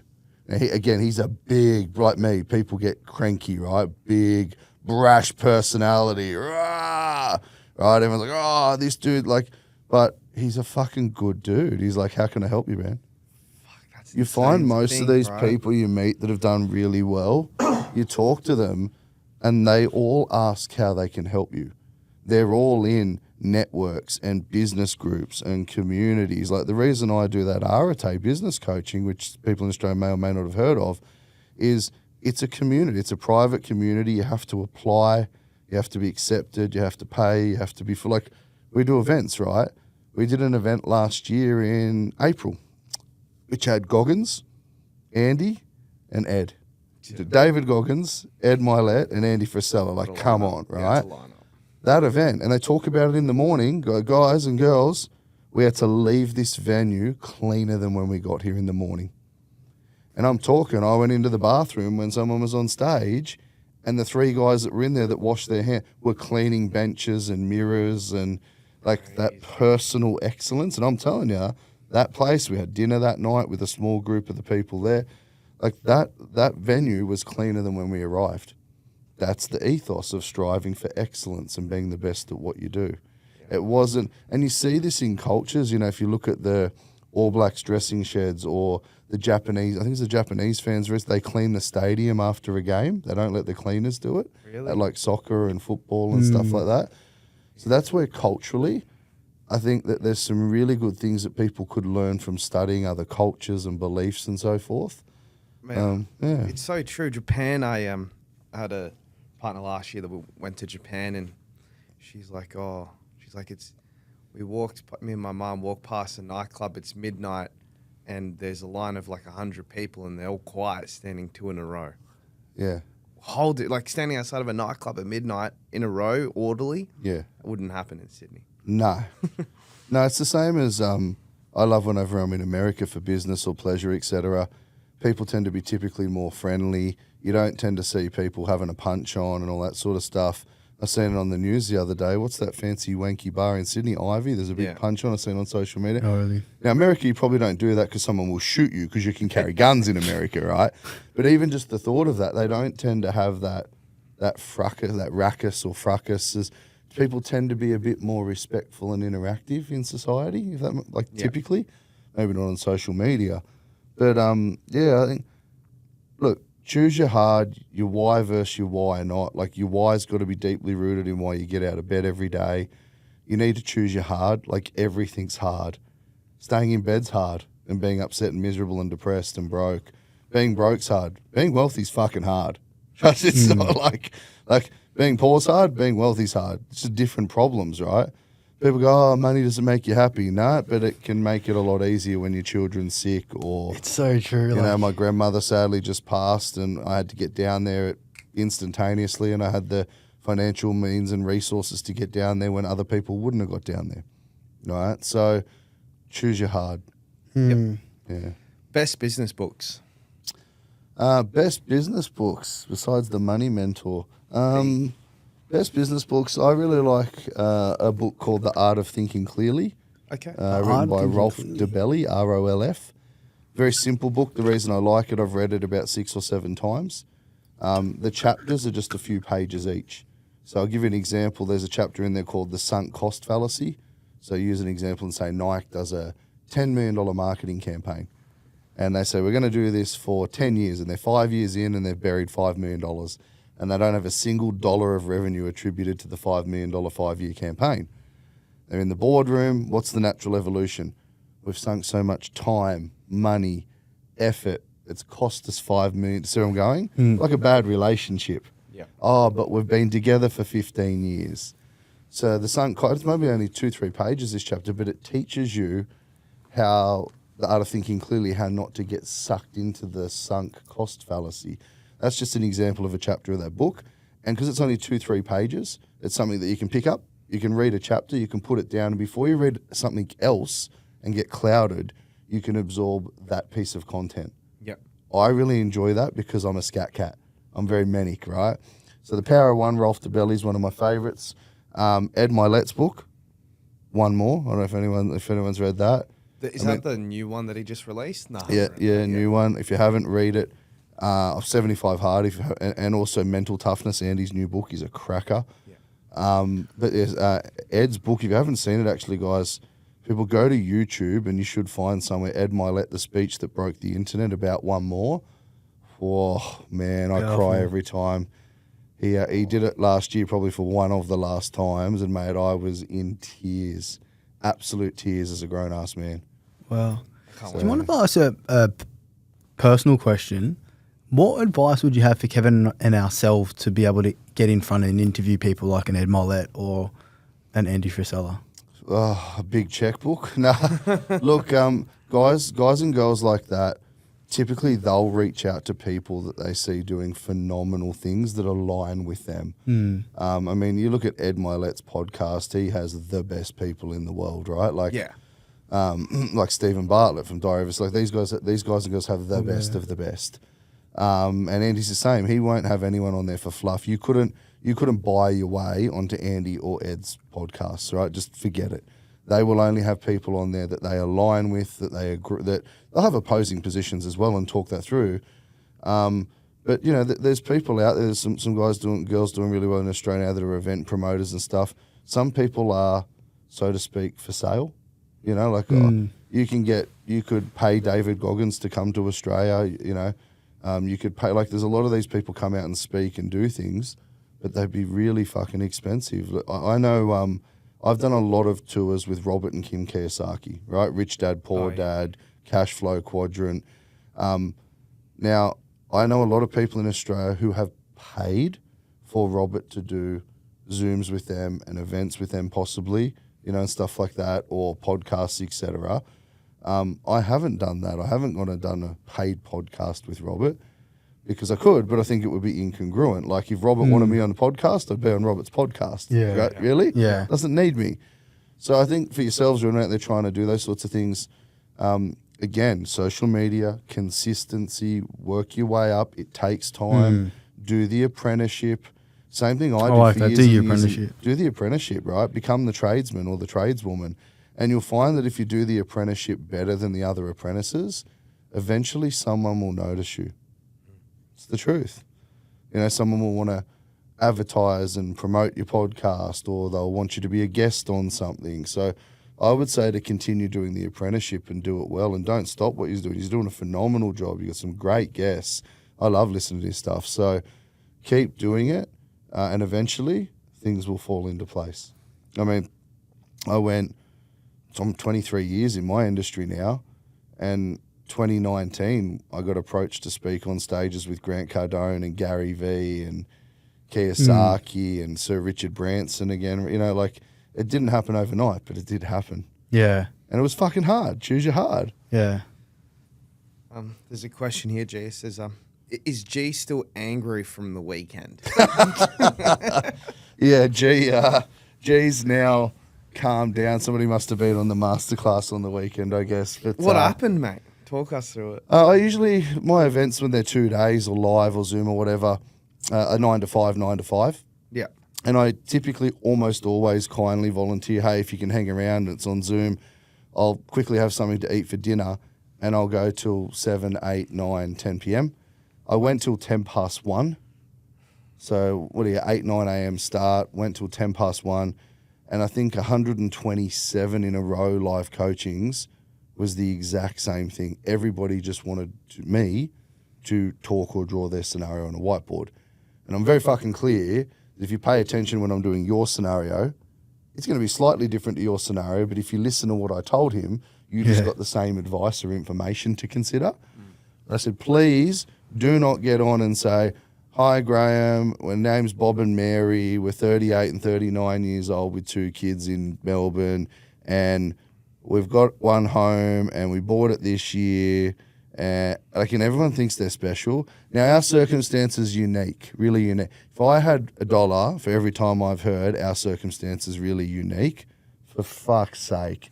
You pay rates, insurance, electricity, you buy groceries, you buy petrol, you have a mortgage. What's really unique about it? I'm self-employed. So is half the fucking country. These are, you guys have seen I run Q&As every now and then on my Instagram and I'm fucking brutal, right? Brutal. Because people just lie to themselves. We're just full of our own shit. We're in our way. Sometimes we're just fucking silly. And so my job is to just cut the bullshit. So the problem being, I am quite nice. I want to help people, right? So I sat there and did another one after another one after another one after another one. There were some really, really good ones. I paid people's homes off live. We did this, we did that. People were like, wow, you've changed my life. But I was fucking angry. And then the next day, I barely had any voice. I lost my voice and it started again in a Q&A after The Economist. And I was like, fuck, and that's it. No more questions. And what was funny is in 5 years of running this education, I've never had to take a break. I had to actually leave the building and fuck off for 20 minutes and go for a walk out in the sunlight because I was livid at not the stupidity, that's not fair, at people's ignorance to listen and learn. So what was happening is no one was listening to anything that was being taught. Like on social media, they don't listen to the reel you guys created that leads to a podcast. That's what the reel's there for. Here's a snippet of some of the shit that we taught people, right, for free. They don't listen to that and go, oh, I'll go check the podcast. They vomit into the chat bar, into the comment section of this. That's wrong. Which bit out of the 3-hour podcast wrong? Yeah. Or just the 60 seconds that you have an opinion on? Yeah. And it's so frustrating. We've stopped responding to them, right? Because the ones I did respond to, remember when I wrote 3-page essays, gave them the math, and then wrote a question mark, and they didn't respond? So each day I go back, question mark. You can't win an argument with an idiot. It's just impossible. So now we're just yeah, cool, comment, whatever. The people that really want help, send a DM, go listen. Hey, I've listened to the podcast twice. I finally got it on the third time. Thank you so much. How do I come and do your course? I'm like, here's a discount code. You know what I mean? So, yeah, I don't know. What do you do? What do you do? So, yes, I'm not angry anymore, boys and girls. It's okay. But I did blow up. I had to take a 20-minute break, go for a walk. And it was funny. I got back, and in the chat bar, about 60% of the group were like, can everyone please shut the fuck up?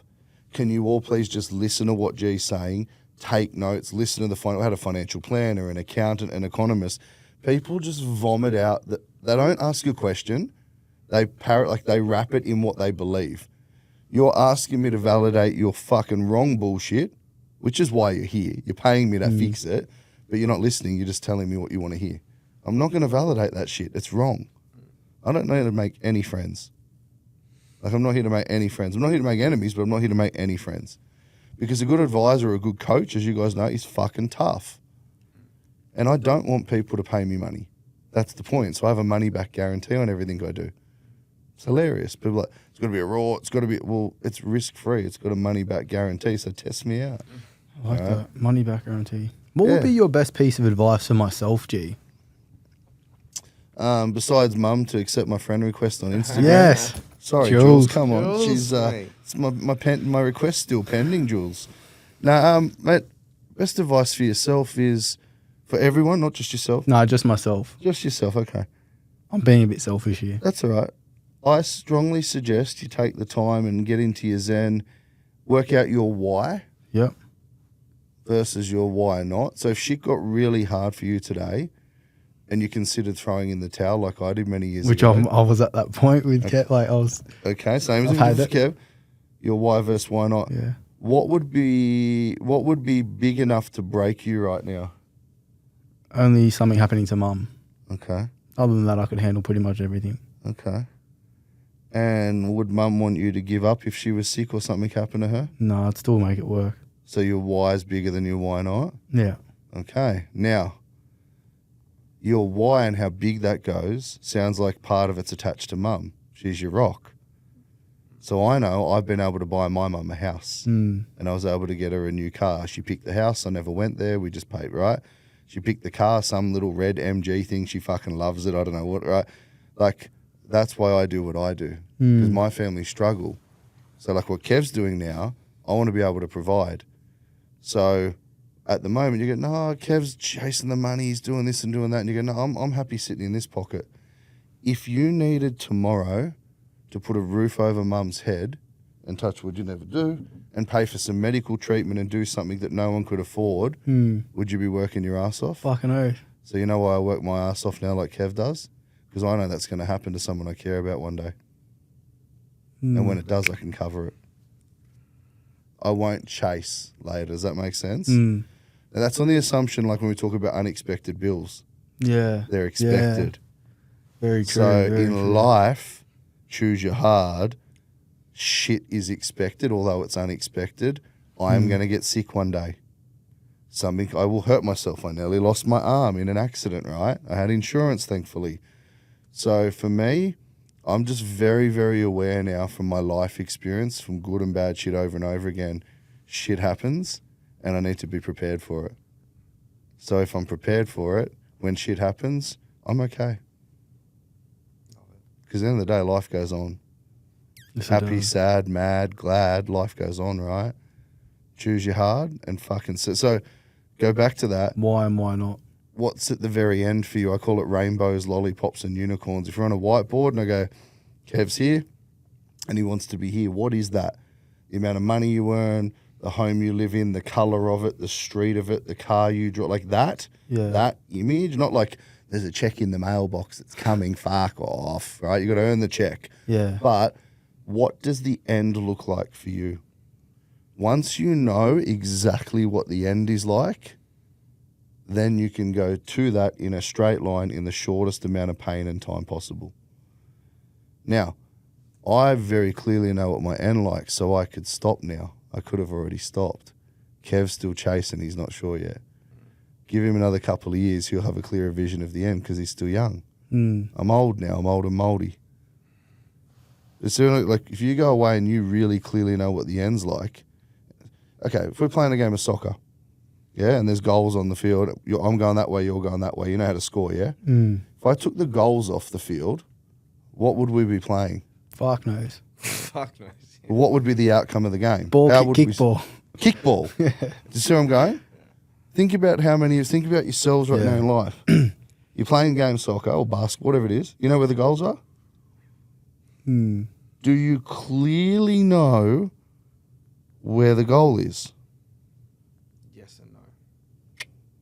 So you're kicking the ball, you're running, you're sweating, you're falling over, you're getting back up when Yeah. you get knocked down.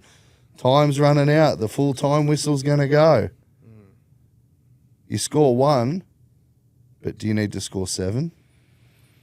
3? What happens when you've scored 2 and the other team scores 2? And then you fall over and you hurt yourself. As an analogy, it's life.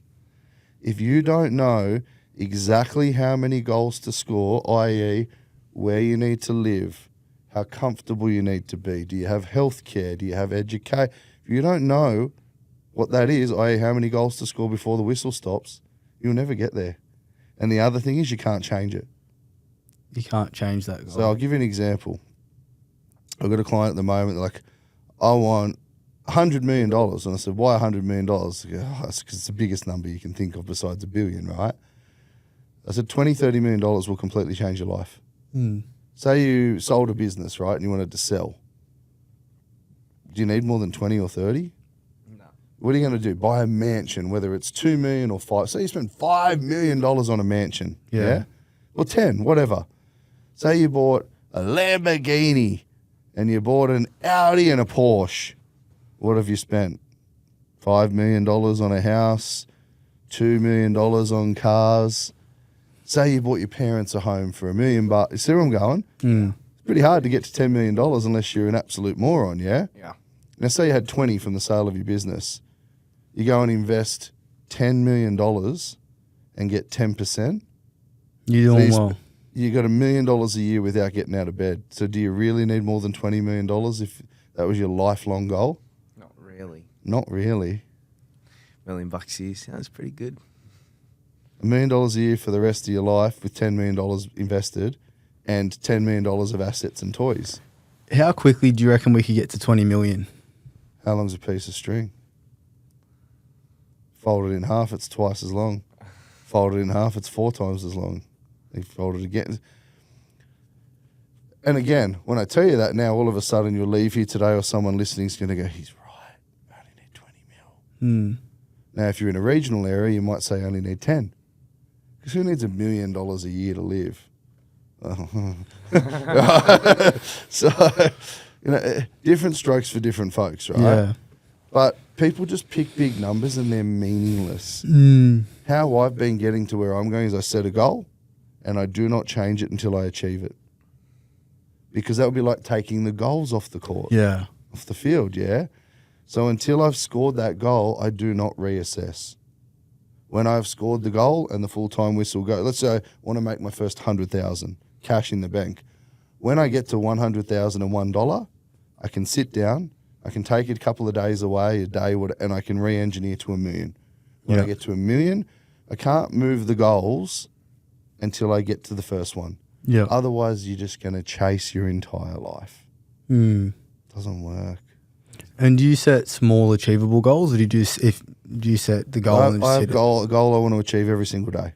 It could be just to deal with this particular situation. It could be to buy this asset, sell this property. It could be to go and hire this person and poach them from another business. It could be in my relationship to do some gesture for my wife because I've been super busy at work.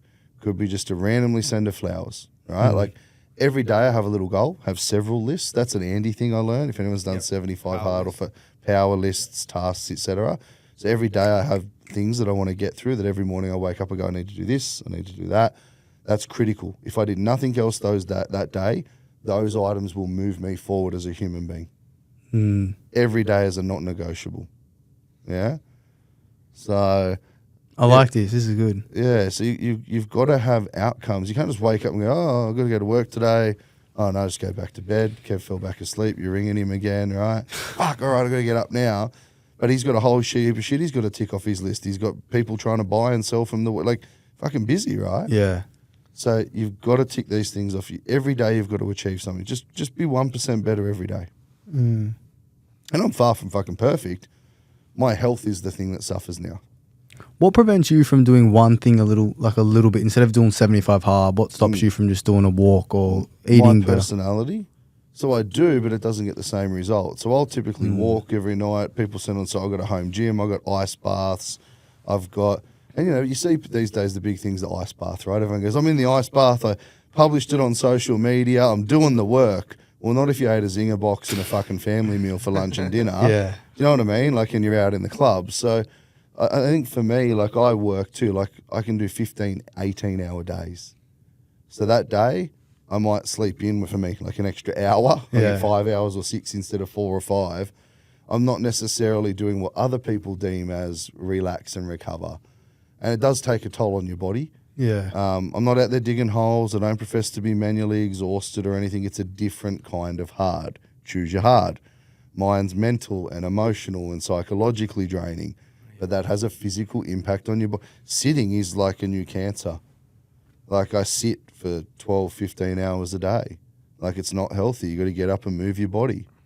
So, yeah, back to choose your hard, right? That was good. I really appreciate But it. the quickest way to make the $1 million is start, don't give up, and then look at whatever you're doing and try to diversify and scale it. Do you reckon I'm better off doubling down on the podcast or keeping the buyer's agency as well? I guess they're both one and the same at this point, but would you be focusing on one? It depends if you want to monetize the podcast or not. Yeah, good question. I mean, realistically, I think that if somebody was selling in Kellyville right now, they're fucking more mentally. I've got more issues than Vogue, but if you're selling in Kellyville right now, you don't call Kev, you're fucking more fucked up than me. Right? He's your guy. But you go, okay, can he monetize the podcast? There's only so many homes in Kellyville that you're going to sell, right? Or list, or help people buy, sell, move, help them relocate. There's this pool in that patch, yeah? Or you have to expand to the next patch, which may work, it may not work, right? And for yourself, if people were a buyer's agent and they weren't working with me for what I do, they should be reaching out to you based on your experience and expertise. But based on the followers we have and the interaction we have on this podcast, you wouldn't be able to service them all because you're not set up like I am at scale at the moment. Yeah, that's right. So scale is a big thing. And do you want to be like that? Bigger money, bigger problems. That's right. I don't know if you want that. He will take it. If he could be the only agent in Kellyville right now and all the others quit and went, oh, fuck, Kev's too good, he'd love that right now. But he already doesn't sleep enough and he already doesn't rest enough like me. Yeah. So my question for you is, how do you actually switch off? Because I'll go on holidays and I can't switch off. Well, if you remember, I went on holidays and I'm in my pool So did villa. he. It was great. And I came back after 4 days because she's messaged me and said, oh, the podcast launched, bro. I got on a plane and come home. That's Kevin. That's you, right? I did 4 days. I burnt, like I can't even imagine to tell you how much my holiday booking was. I had like 14 days in this beautiful pool villa and I came home after 4 That's days. literally Kevin. That's fucked. And it's a good idea at the time to take a break, right? But more than like 2 days of floating around a pool and reading a full book and maybe having drinks for a change because I don't drink all the time, like whatever, like, oh, it's fun. Woo! Like day 3, like day 4, my wife and I looked at each other in the pool. We're like, do you want to go home? Like, so I don't know that you ever do switch off. Like I'm trying to get in the sauna each night and put some Zen music on. I call it my happy space or place at the moment, but it's not really doing it for me. Like it's difficult. Does that make sense? Yeah, like, it's more of a chore. Well, I'm trying to change that because I'm not someone who can meditate or yoga or I'm like, all right, get in, flog myself, get the session. Like, so I'm trying to find some me time. It's really hard. Really, really hard. So I'm not an expert in that space. I couldn't, but I'm reaching out to people who are. Yeah. Oh, by the way, please, all the people that all of a sudden just realise they're a life coach or a meditation group, please don't, I appreciate it, but please don't reach out and DM me. I've got my peeps and my peeps are some of the best, like I'm going to do my Tony Robbins health stuff in America and neuroscience and like I'm doing some cool shit. So please, like respectfully, like I get so many PTs reach out to me and nutritionists and stuff like that. And I'm like, and they offer it for free, which is great, but I'm not going to stick to it if I don't have skin in the game. And then they say, oh, well, okay, you need skin in the game because they've heard me say that. I'll do it for this amount of money to make you do it. I don't have to do it, even if I spend the money. I didn't have to stay on my 14-day holiday and come back via Singapore and because I do what I want to do. Yeah. Like you go, you get bored, you come back, right? So different strokes for different folks. But unless people are prepared to change, they'll never change, guys. Yeah. They'll never change. The people you asked about earlier that are struggling financially right now, what are they prepared to change? Are they prepared to stop renting that house that they have on their own? Are they prepared to sell their flash car and have a little bomb? Are they prepared to not get a new iPhone?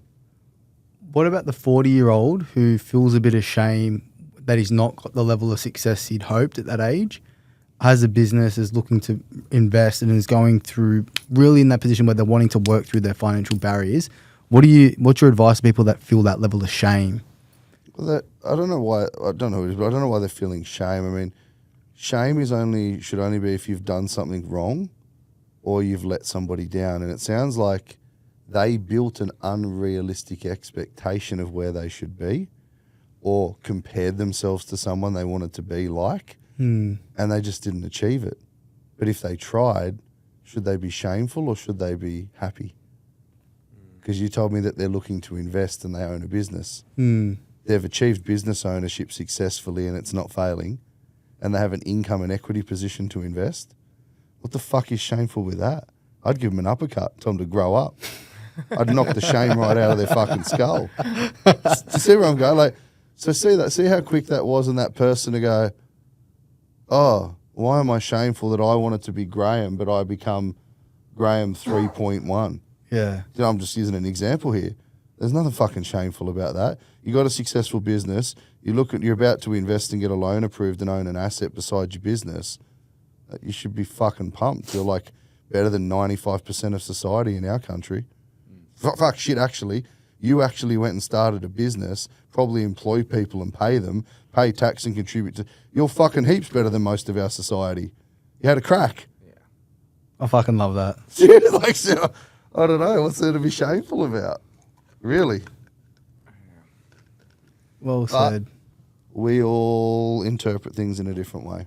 Some people understand what I do. We get the messages. Thanks so much. I'm 7 years ahead of my mortgage just listening to 2 podcasts. So many of those messages. Can't fake it, can you? fucking Can't fake it, right? Then you get insane. people saying that the shit that Graham's talking about is bullshit. Well, why did 300 random people message screenshots of their statements and they're this and they're Check my that? DMs. Eh? Check my DMs Check for the my proof. DM. All the receipts are in my DMs. The receipts are in our DM. I start sharing them now. There's tons of it. I reckon we're going to have to cut this episode into 2, but that's Yeah, all right. we've gone a big. That's all right. I've loved it. What else This have we is got? busy. What else did everyone want to know? Because you guys put the Q&A up. Yeah. By the way, let's not forget, from the end of this session, guys, the learnings, we'll repost it. Someone's going to win 20 grand. Yeah? Oh yeah, we need to. Yeah, there's $20,000 going out. Big G's, obviously funding this. This isn't from me or Beetle. Just an FYI. I'm happy Me if and you wanna Beetle. contribute. I feel, you know what? Money in- I've got to. I'll take the contribution. G- But I did put it out there, yeah. Yeah, G's the should. fucking man. Make sure we are looking and receiving and recording every single post that's being put up and every learning that's being And put up. can we say, too, if you're on private, the tags don't work. Yeah, correct. So if you are on private on, say, Instagram, the tags don't work for us to reshare or we might not see it. So if you are sharing these to go in that competition, not just to learn, please at least screenshot and DM us your Yep. post with the tags so we can reshare the image, or you just need to come off private for the couple of days you share the learnings. That's important. Yeah. I want to give a shout out quickly to my favorite guy that's in the car that does the selfie videos. I forgot his name. I think I know who you're talking He's about. so good. Oh, I'm not going to say, but I think I know who you're Yeah. talking about. There's a young bloke, he goes to shift work in like his high vis. Yeah, And fucking he does legend. a fucking funny video of his learnings each time. Jackson. Yeah, I know Jackson, who you're talking. yeah. Yeah. He's got I to be love a him. front runner at the moment. Mate, just on he's my comedic favourite, value. yeah. You've got to be a front runner. But Shout out it's not Jackson. just going to be who's the funniest, obviously, guys. But and it could be somebody who's renting that wants to buy their first home. It could help with a deposit. People in New Zealand, I don't know if you guys know, you've got a huge following in New Zealand. I'm getting coming through. fucking heaps of DMs from Wow, New Zealand really? that I've been referring to my business partner in New Zealand. So we're global, Crazy. just to be clear, and Singapore. But this competition is only valid that I'm doing for people in Australia. Yeah, you can still share your learnings, you can still share, but yeah, all the NZ fam, all the whānau over there, sorry that it's only for Australia. Oh, mate, well, gee, appreciate that. That was awesome. We've been slammed with about 20, 30 questions that we just want to rapid fire, if you don't mind. We'll Only just, 20, 30, shit, all right, that's a good start. oh, fucking. Oh, fuck, that's 100. Okay. 20, 30 is an understatement. We've been spammed.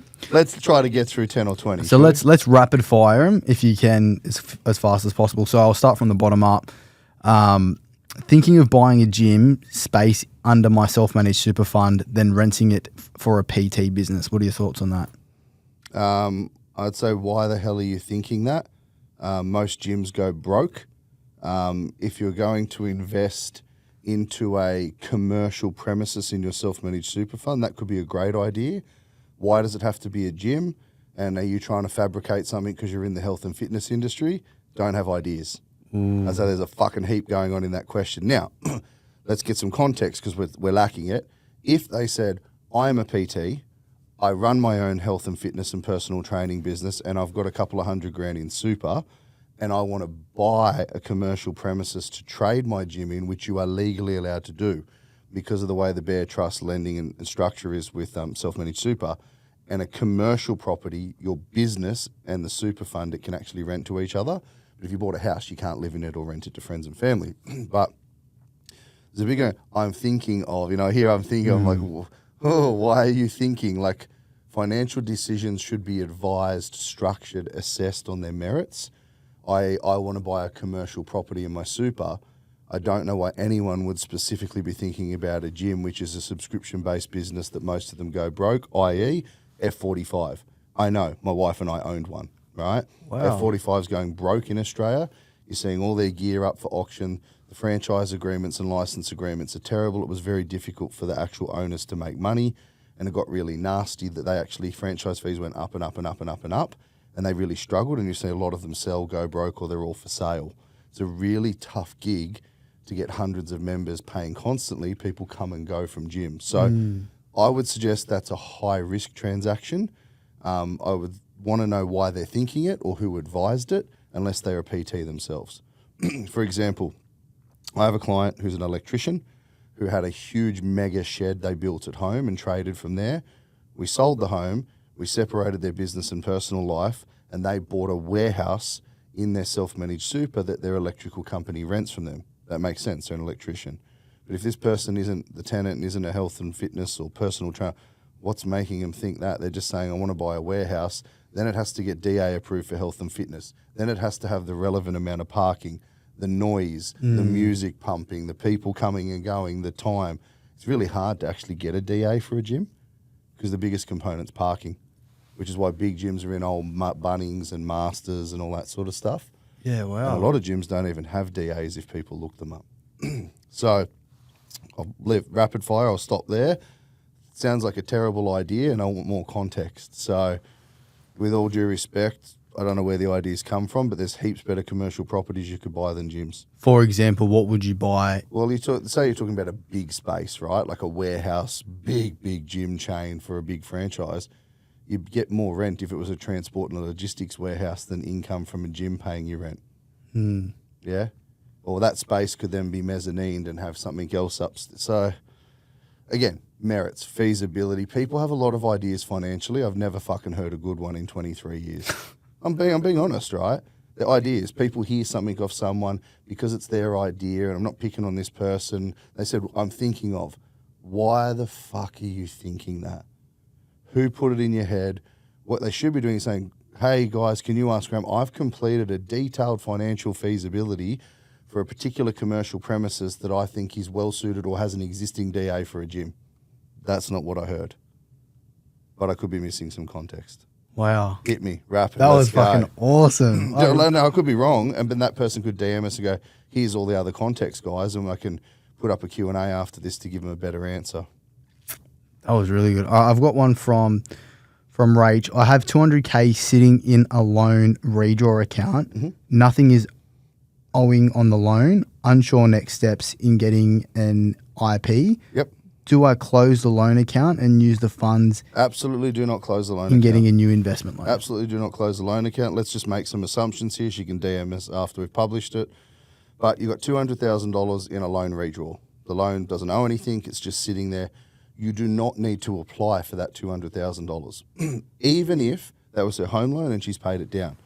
It's called debt recycling. You can draw that money out again and recycle that loan. It's just a loan account, right? So Rach can actually draw the $200,000, put that as a deposit and costs on a new property. Say for $1 million, there's 20%. On the property itself, she can get the bank to lend the $800,000 and use it as security. She's now got a brand new investment property. She only had to apply for the 800. She's already got the 200. The interest will be fully deductible because it's the destination of the funds or the purpose of the funds. So people don't always understand, hey, I've got a home loan, I've paid it off, and there's 200 grand in the redraw limit. Well, it was a home loan. If you draw it back out and put a pergola in, it's still a home loan. It's for personal use. But if you draw it out and use it for investment, that interest becomes deductible.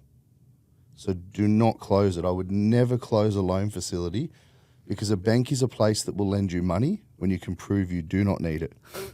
Yes. When you need it, they will not lend it to you. Well said. Touche. Next. LMI. Are you an advocate for paying LMI or would you go with a 20% deposit? Absolutely. Look, you know what's better than 1? 21. You were going to say 2. I was. You were going to say 2. I should know by now. I should know by now. Come on, dude.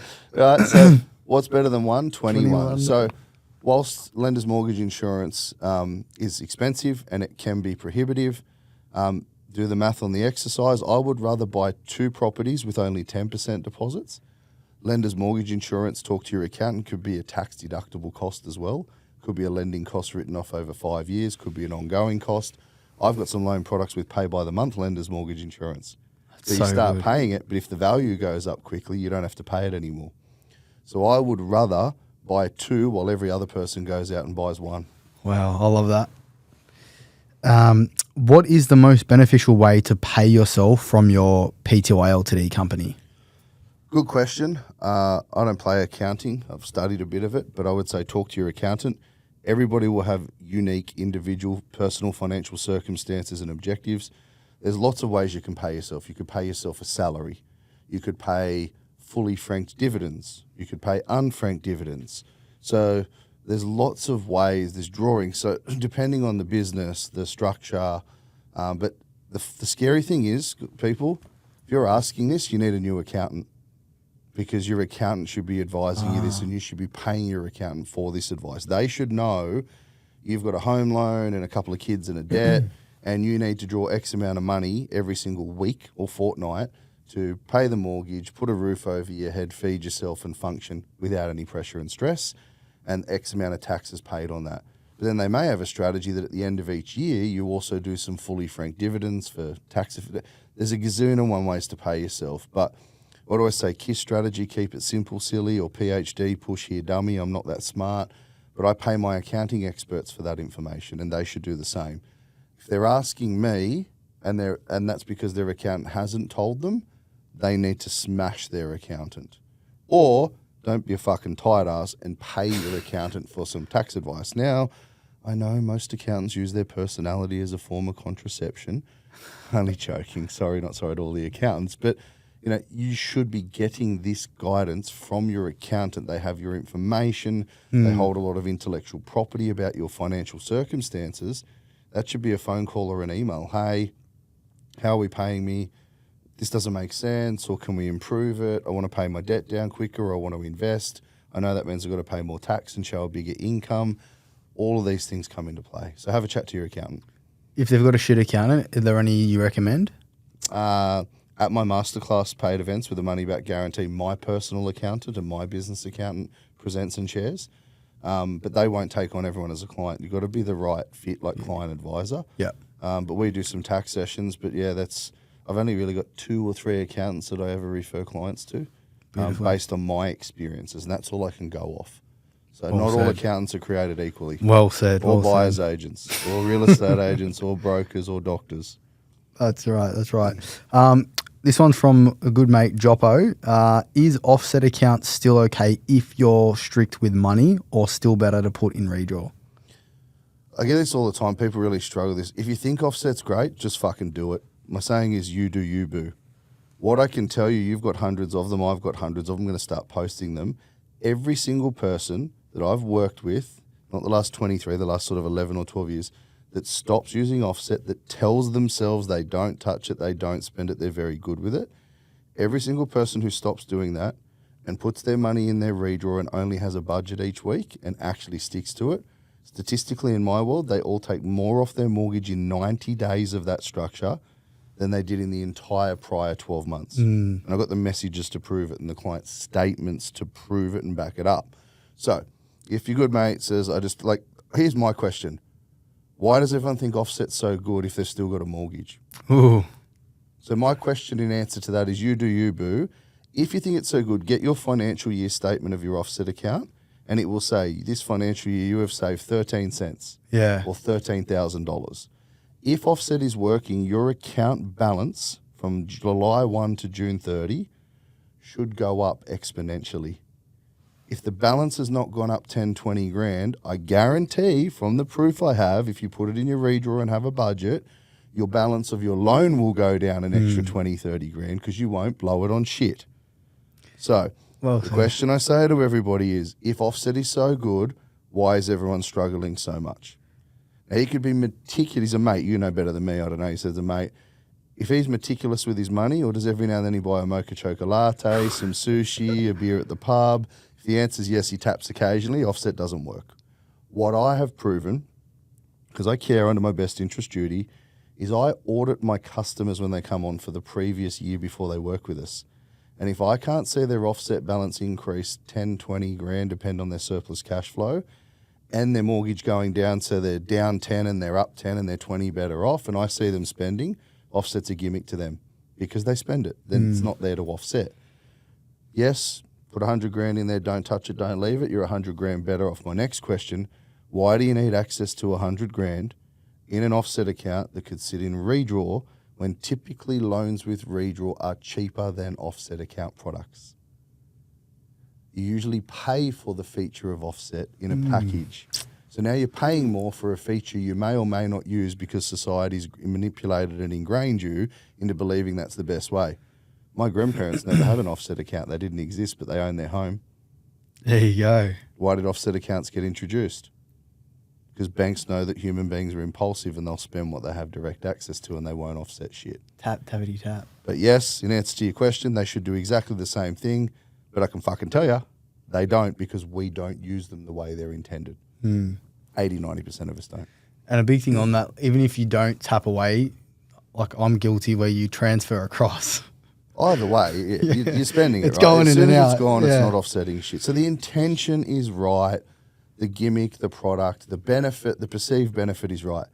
It's the psychology of money that fucks us all. Yeah. Well said. Advice on spending company income as a contractor.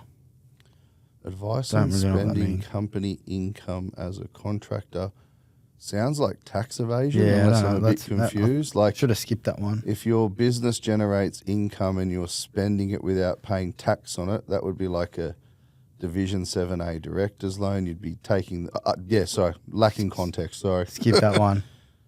Advice would be not to spend the company's money because you should pay tax on it and draw it as income. So my advice would be not to spend your company's money. This is a good one. First three things G would do if he left an office to start his own agency. If I, The first three things you would do if you were to leave and start your own office or agency. so real estate question, if I was to leave. We'll do real estate and we'll do broking. Okay. Well, I'm already my own. I've always been, never been a franchise, always been my own independent brokerage. And I'm a real estate agent as well. I'm a licensed real estate agent in multiple states and territories. First three things I would do if I left and started my own. Well, I've already done that. Just trying to think the first three things that I did. I wouldn't say there's any particular step 1, 2, or 3. I did this in 2012, 13. So what are three things you, off the top of your head, which are important to be front of mind? I'd suggest in a real estate capacity, Yep. you need to understand the market segment that you're going into. So for like Kellyville or Dapto or Dubbo or Gundagai or wherever you are, right? You need to understand that area and you need to have market presence there.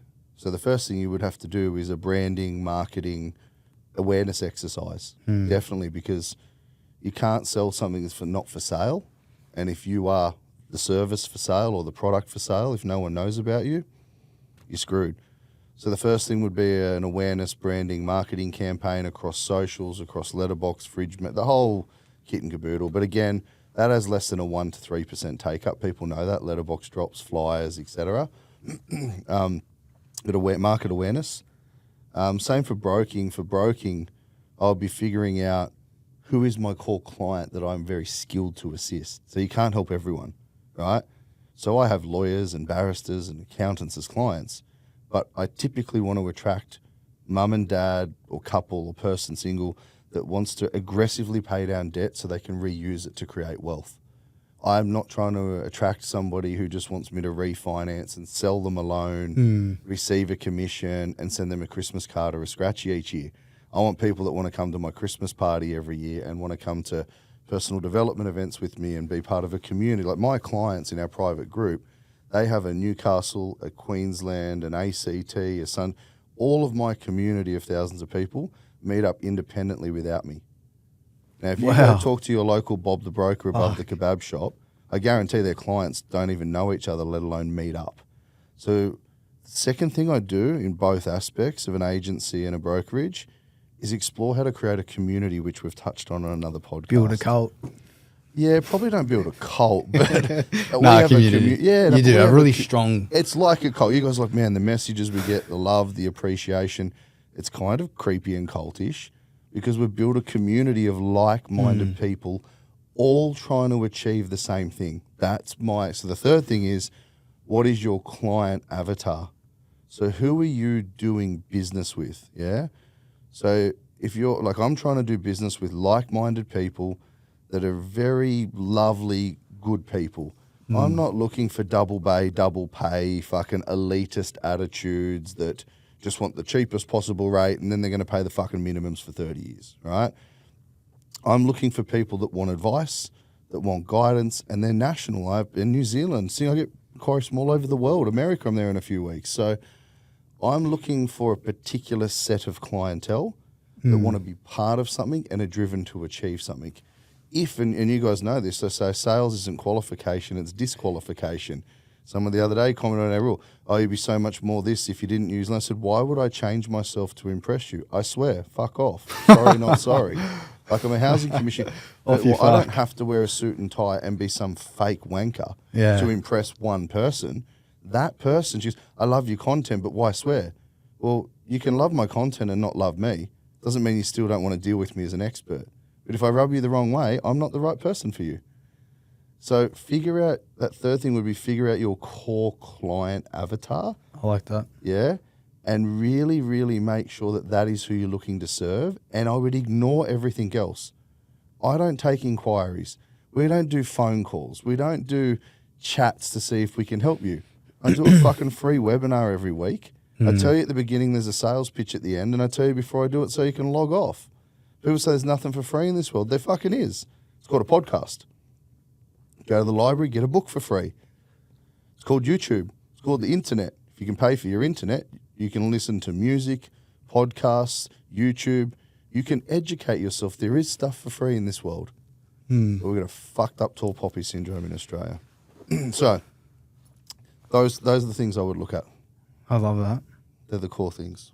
I'm inspired to do my own free webinar each week now. Maybe, mate. You should. Like, each time, I know you've got an appointment tomorrow. You've got an off-market opportunity for your client. We were chatting about, we had a little toilet break before and cut for a second. I would be doing a heap of content while I was there and a full market update on that area and publishing that, whether that's the right property for the client or not. It's still an amazing amount of information that you can put out into the world without any expectation. And it kills two birds with one stone. Well, now that whole area market update, as at that date's done, I do it each week with Doc Wilson, right? And we have builders, developers, real estate agents, other brokers watch my podcast every week because it's free. And then they can listen to that and they don't have to go do their own research. And now I collaborate with some of those people because they've thanked me for the content. Yeah. Compete or collaborate.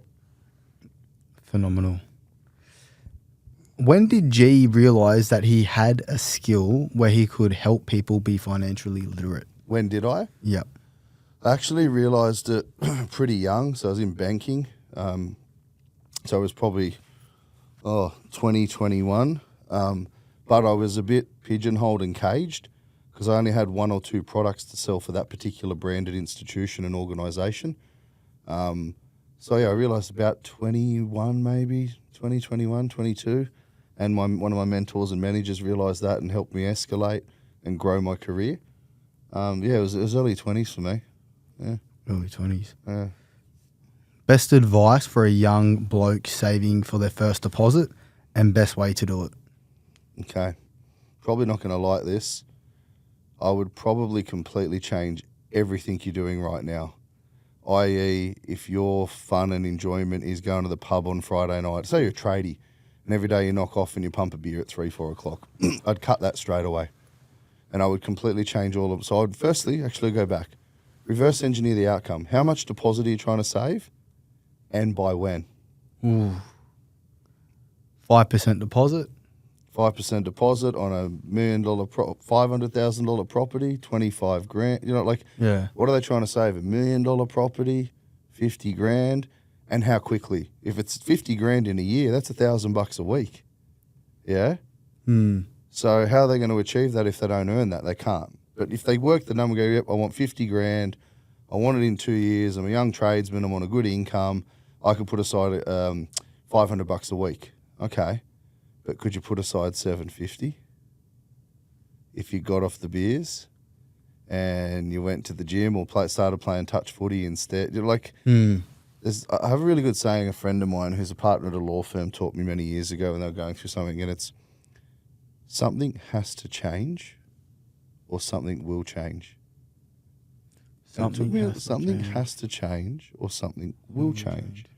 Took me a little while to get that, and now it sits rent-free in my head really deep. In other words, for all of us in life, something has to change one day. Health, fitness, relationships, right? And so something has to change or something will change. If that person wants to save a deposit for a home, something has to change. And if they don't control the change, guess what will happen anyway? I.e. right now, people are getting priced out of the market. So something has to change. I need to save more and change what I do with my spending habits, or I'll get priced out of the market. Something has to change or something will change. Yeah. So the point of that statement that I love is you should control change before change controls you. Does that make sense? Fucking spitting quotes today. Choose your hard, right? Choose your hard. Choose your hard. So I would say to that person, start with the end in mind. Get not even a pre-approval, get a borrowing capacity, right? Don't fuck around with your credit file. Get a borrowing capacity from a really good reputable broker. Don't go just into the bank. They only have a particular lending policy and rule. There's fucking heaps of good brokers out there in Australia, guys. Go and contact one, digitally, local to you, whatever you like. They can shop all the different lenders, all your circumstance, and give you 3 or 4 capacities with different institutions and rules, and start there, all right? By the way, if they do that work for free for you, go back to them for the fucking loan. Like, don't piss in their pocket, you know what I mean? Get them to do your borrowing capacity. Once you know your borrowing capacity, they can guide you on the deposit you need to save. And then you can set a plan in place. And that may be he can stay on the beers. He maybe needs to get off the beers. But once you start with the end in mind, when you know where the goals are, you can play the game. Love that one. Okay, all examples so far have been for new or near new mortgages. What would your advice be to somebody that has only 17 years left on their mortgage? Yeah, I think I actually got this DM as well from this lady. I'm like, I think you've overcomplicated or overconfused it. What we're doing when we use these comparisons in the other podcast is we're using the minimum repayment on a 30-year loan at all times, whether they've just got it or had it for 5 years, 3 years, etc. I don't actually say go and get a 10-year home loan. I say get a 30-year home loan and pay it off in 10, and then you've got 20 years to redraw it. So I think money's quite tricky to the average person, and they get little bits of what people say and they run with it, even people in the industry, and they misinterpret. I have 10-year home loan products that have huge minimum repayments. I don't suggest that. I use 30-year loan products and white label lending that I've got designed for my customers that no other broker has. That's what pisses people off. But other brokers have good products as well, so that's fine. But those products are designed that we can use them like a credit card or a line of credit for 30 years. So you can get your home loan gone in 10, but you could redraw it all to use it to buy another investment property or a new home loan. So I know the exact lady. She messaged me and said, hey, jump on one of my webinars for free. You can log off before the sales pitch. They're 17 years in, so what I said is it might not be best for them to refinance for 30 again. They could refinance and ask the bank if they could have 17, but they might not demonstrate that with the serviceability buffer on paper. So it's not always good to refinance and go back to the top of the graph for 30 years when you've got 17 left. But they could refinance 30 years again. The minimum will be low, which will give them strong serviceability, but then they could pay it down in 7. So it doesn't matter that there's, but as well, they can call their bank, they can negotiate a better rate, they can look for a better product. There's a whole heap of things that lady could do. Beautiful. Advice. This will be a good one even for myself. Advice for comm-only sales agents that struggle with budgeting and savings. 1, don't spend your money before you earn it, because when you get a sale and you know the comm's coming, that means shit until it's in the bank, and then you need to deduct tax, super, sick pay, holiday pay, normalise it as if you are an employee. And if you are not doing that and you don't have enough money to do that, then go and get a fucking job. Because when you earn, let's just make up a number, say they earn a big number, a little one, $10,000, big number. Out of the $10,000, let's say they're in the top tax bracket, well, there goes like 45 cents in the dollar, right? Yeah. So 4,500's got to go for tax. Now they've got 5,500. They also should have some super. So there's another 1,000. See where I'm going? Like, you've got to actually do all the math. Again, if you're a comm-only salesperson and your accountant has not given you a structure and a strategy to go X% of income, 11, 12% we're going to put to super, this much for tax, this much for this is your net pay. Every single income earner out there should have a financial structure. If they don't, go get a fucking job because you don't know how to manage your money. Sorry, not sorry. Sorry, not sorry. Get the hate coming. Similar broking advice. If you're starting from scratch, how do you start to build and succeed? Yeah, if you're in the broking industry, one, I would say don't just sell products and services, but also I'd assume that you've got an abundance of knowledge in your head, like an accountant, financial planner. I have a different business model. I'm a fee for service. I think my whole industry should go that way. I'd like to see them strip commissions eventually, which they've done in other countries successfully, and people pay for advice because it'll clean out the industry. Because if you're just selling someone a product and getting a commission and think you're really smart and they want to debate with me, there's nothing smart about what you're doing. You did a 3-day course to get your Cert 4. So I'd say to these people, what expertise and knowledge do you offer that's different than selling the main 4 to 6 lenders' product? Because if that's all you do, you're a salesperson. So I'd look for ways and means where you could educate, grow, community-wise, podcasts, books, courses, educate. Like, you got a lot of knowledge if you're accredited and licensed in something. How do you help people with that like I do? That's where I get shitloads of business from. I have to say no. Like, whose business is saying no to customers every day? I'm not competing with anyone. It's a good problem to have. That's You know for what I sure. mean? So think about some things that you can do. Again, give unconditionally, especially we talked about socials at the top end of this at the start. Give unconditionally. What can you put out into the world on socials and YouTube and podcasts that help people become financially literate? Because we all think we are, but we're not. I still have bad financial habits, but I know what they are. Yeah. Yeah. Mate, it's very true. Very true. Okay. House ready in 10 to 12 months. Mortgage starts. How do I tackle the bank's loan type? Oh, that doesn't make sense. Yeah, for a lot of the people that are messaging in and reaching in and saying, we're first home buyers, how do we do this? I'm going to get a home in a year. I think people overcomplicate it because they're in here and they're learning, which I absolutely love these people for doing that, but don't overcomplicate it. All you can do is save as much as possible. And the loan products that exist today are probably completely different in 12 months when you go to borrow a home. The economy will be completely different. The market will be completely different. You need to save your little backsides off. And, a couple of months out from looking to buy, you need to sit down with a really, really good broker, start to get some guidance. And all I say to everyone is, don't just deal with a bank. You don't get a cheaper deal if you go to the bank, right? I can get better pricing discretion and negotiation power as a broker than I could when I worked for a bank. And there's more than one bank in Australia and lender. So a couple months out, engage with a really good broker, or now figure out what your borrowing capacity is, build a relationship with that broker, and I'm sure they'll be happy to help you hand a little bit till you get to the point of them writing a loan for you, and they'll get remunerated then, or offer to pay them. Just go, hey, how much? I know I can't write a loan for a year or so. We're saving. How much would it cost to get your advice? Most of them will say for free.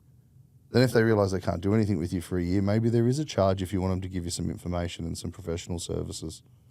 I think and rightly so. Like, if you pay someone $500 for the right plan, $500. It's And you got to check in with them every couple of months, see if your borrowing capacity's changed at all. I would invest in that. If I'm going to go spend $500,000, $500 or a couple $100 would be nothing to talk to an expert. I like that a lot.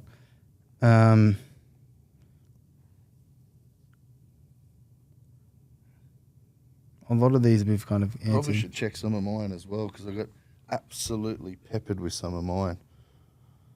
Let's have a little look-see.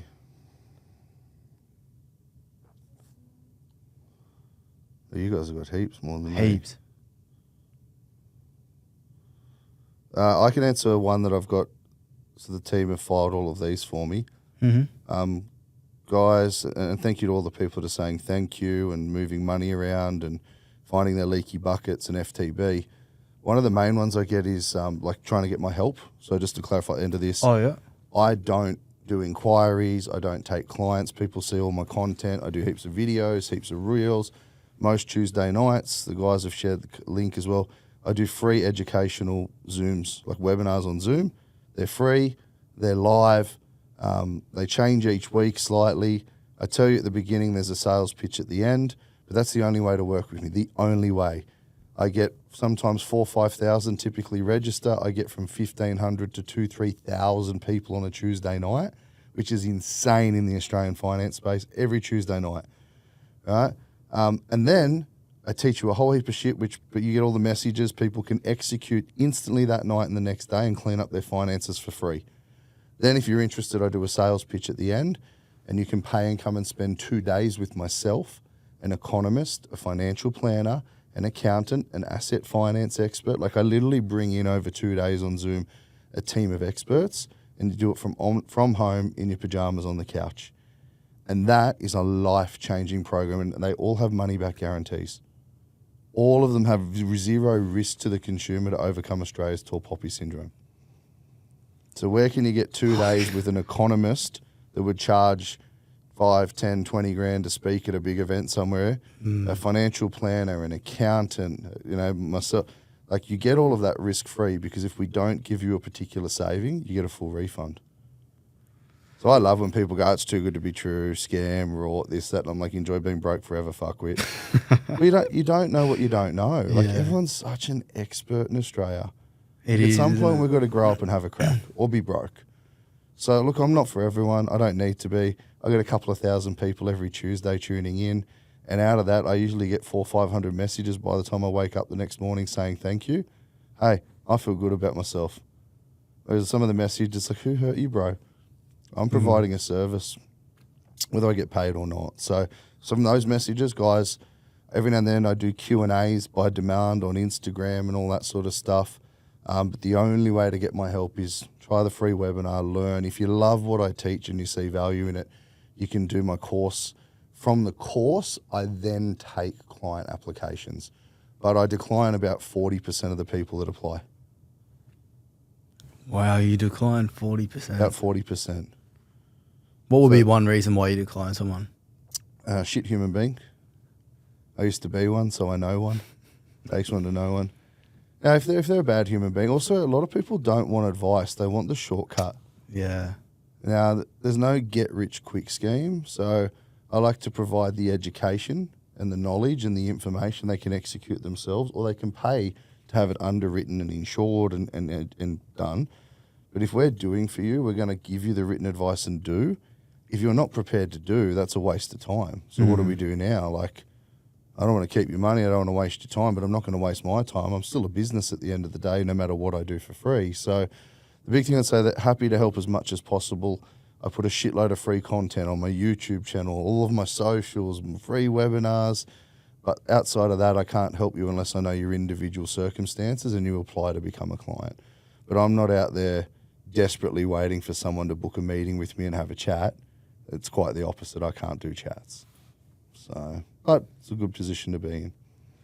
Hopefully we can get a bit of a bigger movement going, and hopefully my whole industry grab hold of this. I've got some very, very well-respected, highly regarded senior industry body people that consult to me, and that is because they agree that we need change in our industry and we actually need to go more to a knowledge and education and service rather than just selling the bank's loan.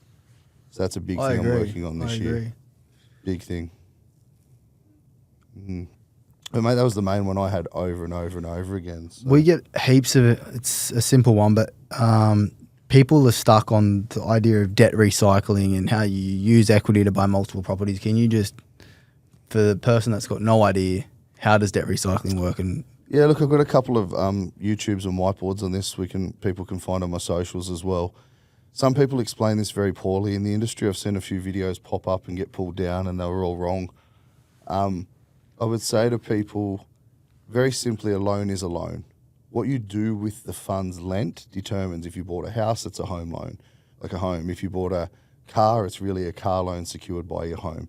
If you bought a business, it becomes a business loan. So people first need to understand that a real estate asset is just security for the debt, and the purpose of the funds dictates what the funds are for, where they're used for tax purposes or not.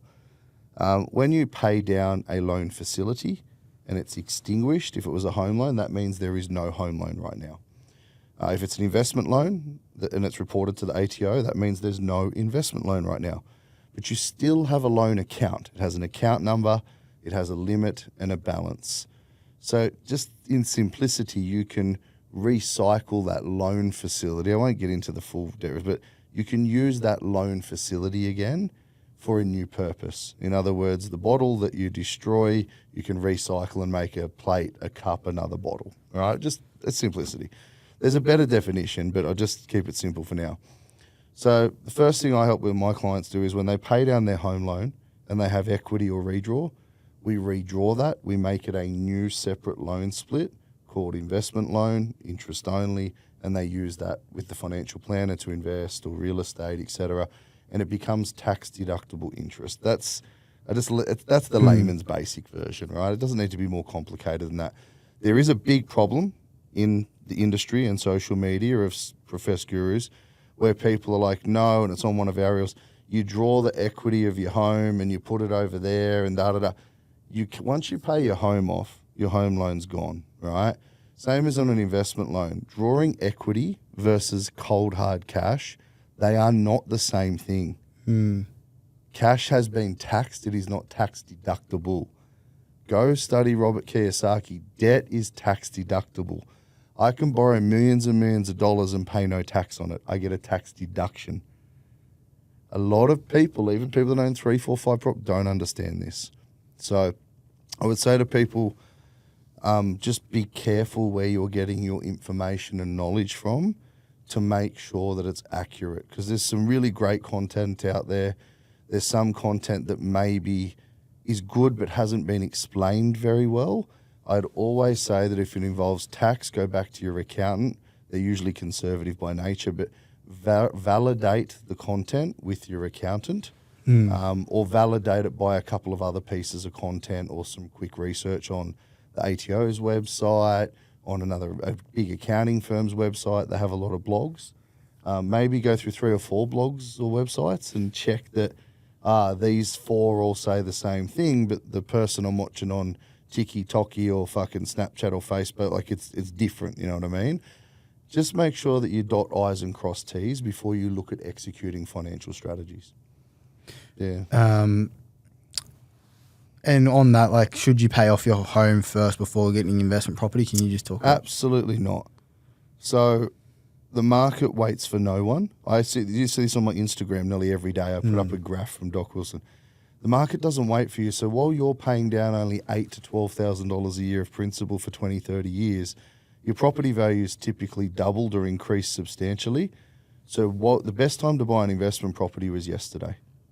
And the best yesterday, the day before, the next best day is today or tomorrow. Homes have never become cheaper in Australia. We've got a big issue now. We've had lots of migrants post-COVID to catch up. We've got a housing crisis. Look at rental applications, lines out the door, open homes. It's really tough right now for everyone in Australia. So all I can say is you should not wait to invest. If you can get a loan approval that's buffered, that's conservative, and a bank will give you a loan approval, I highly suggest you explore taking it. Even if you made a terrible mistake and bought the house around the corner from where you live because you're an expert of your local area, I'd say that lacks diversification and it's quite risky. But you don't have to go interstate. You don't have to go over, get something. Yeah? Do not wait to invest. Investing requires this really important thing. It's not called timing the market. It's time in the market to make money. Therefore, if you're thinking about investing, thinking equals losing money. Yeah? Every day you delay, you pay. It's a great little rhyme I love to tell myself all the time when I think about investing. So, summing it up, invest your money. Do you have a preference? Because a lot of people get on the topic of brand new or established. Do you have a preference, or do you think there's a place for both? I think there's a place for both. My personal preference, I mean, I show it on my masterclasses and my Zooms. I bought 14 old units in Surfers Paradise just to prove a point and made millions of dollars out of it. Would I do that again at the moment? Probably not, based on the market. I tend to lean towards near new to new depreciation because I'm looking at it from a financial aspect of depreciation, deductibility, warranty, all that sort of stuff. I personally like shiny and new. That's my personal preference and a lot of my clients, to near new. It's very rare that I do a lot of old stuff. And I do a lot, for me personally, I've been buying a lot of, during COVID, I was buying waterfront apartments on the Gold Coast when everyone said I was an idiot. I bought 2-bedroom units for $500,000-600 grand that are worth 1.2, 1.3 right now. And I just sold 2-bedroom 20-year-old units for 1.2, 1.3. So I know the value's there. Same as land, I bought a lot of unregistered land and they're doing a big subdivision in a great area. You were going up to Springfield to look at something for a client, phenomenal area west of Brisbane there, huge master plan city, MARTA private hospital, cancer research facility, sporting, all this stuff, train line, AFL, still it's a family hub, right? So I know you're looking at something for a client up there, like great area, but I would probably go more towards the near new to the brand new there, because if people can afford it, that's what they, ducted air, shine, electric roller doors, all that sort of stuff. But I've made a lot of my personal wealth in taking that risk, because there's risk if I'm putting a deposit down on an apartment on the Gold Coast that doesn't exist yet. If it doesn't get built, I'm in trouble, right? But also, I've been able to put deposits down of 500 or 50,000 or 100,000 or 100,000, 500,000, $1 million unit that have now made me like 10, 20, 30 times that. Like $1 million unit, you put 100 grand down and now it's worth 2 million. I've made $1 million and all I did was put 100 grand down. At 6% per annum, it cost me 6 grand per year to put the 100 grand down in interest. So over 2 years on one of those, it's cost me 12 grand in interest to pay the 100 grand deposit. But when it settles, I've got $2 million equity or cash if I sell. Not bad for... But now there's risk in that. So I'm not telling everyone to go out and do that. It's educated risk, right? Like I needed to know who the developer, the builder, it actually had to come out of the ground, etc. I bought an apartment in Main Beach. If anyone knows Main Beach on the Gold Coast, fucking very wealthy, cracking area. There's no more land right there. So, you can do your numbers, you can do your homework. Anyone not sure of how to do that, talk to a buyer's agent like yourself or, someone like myself. Or have a jump on like last year, Doc Wilson and I were number one for investing in our podcast. It's on YouTube every week with a QR code and you get like live data on the market. Like just go and grab that free data. I don't care. Watch the podcast or YouTube. But make decisions that are not emotional and not influenced by whether you get paid, I get paid. What is best for the listener? What is best for them when they know what is best, when they can make data-driven, intellectual, mathematical, informed financial decisions.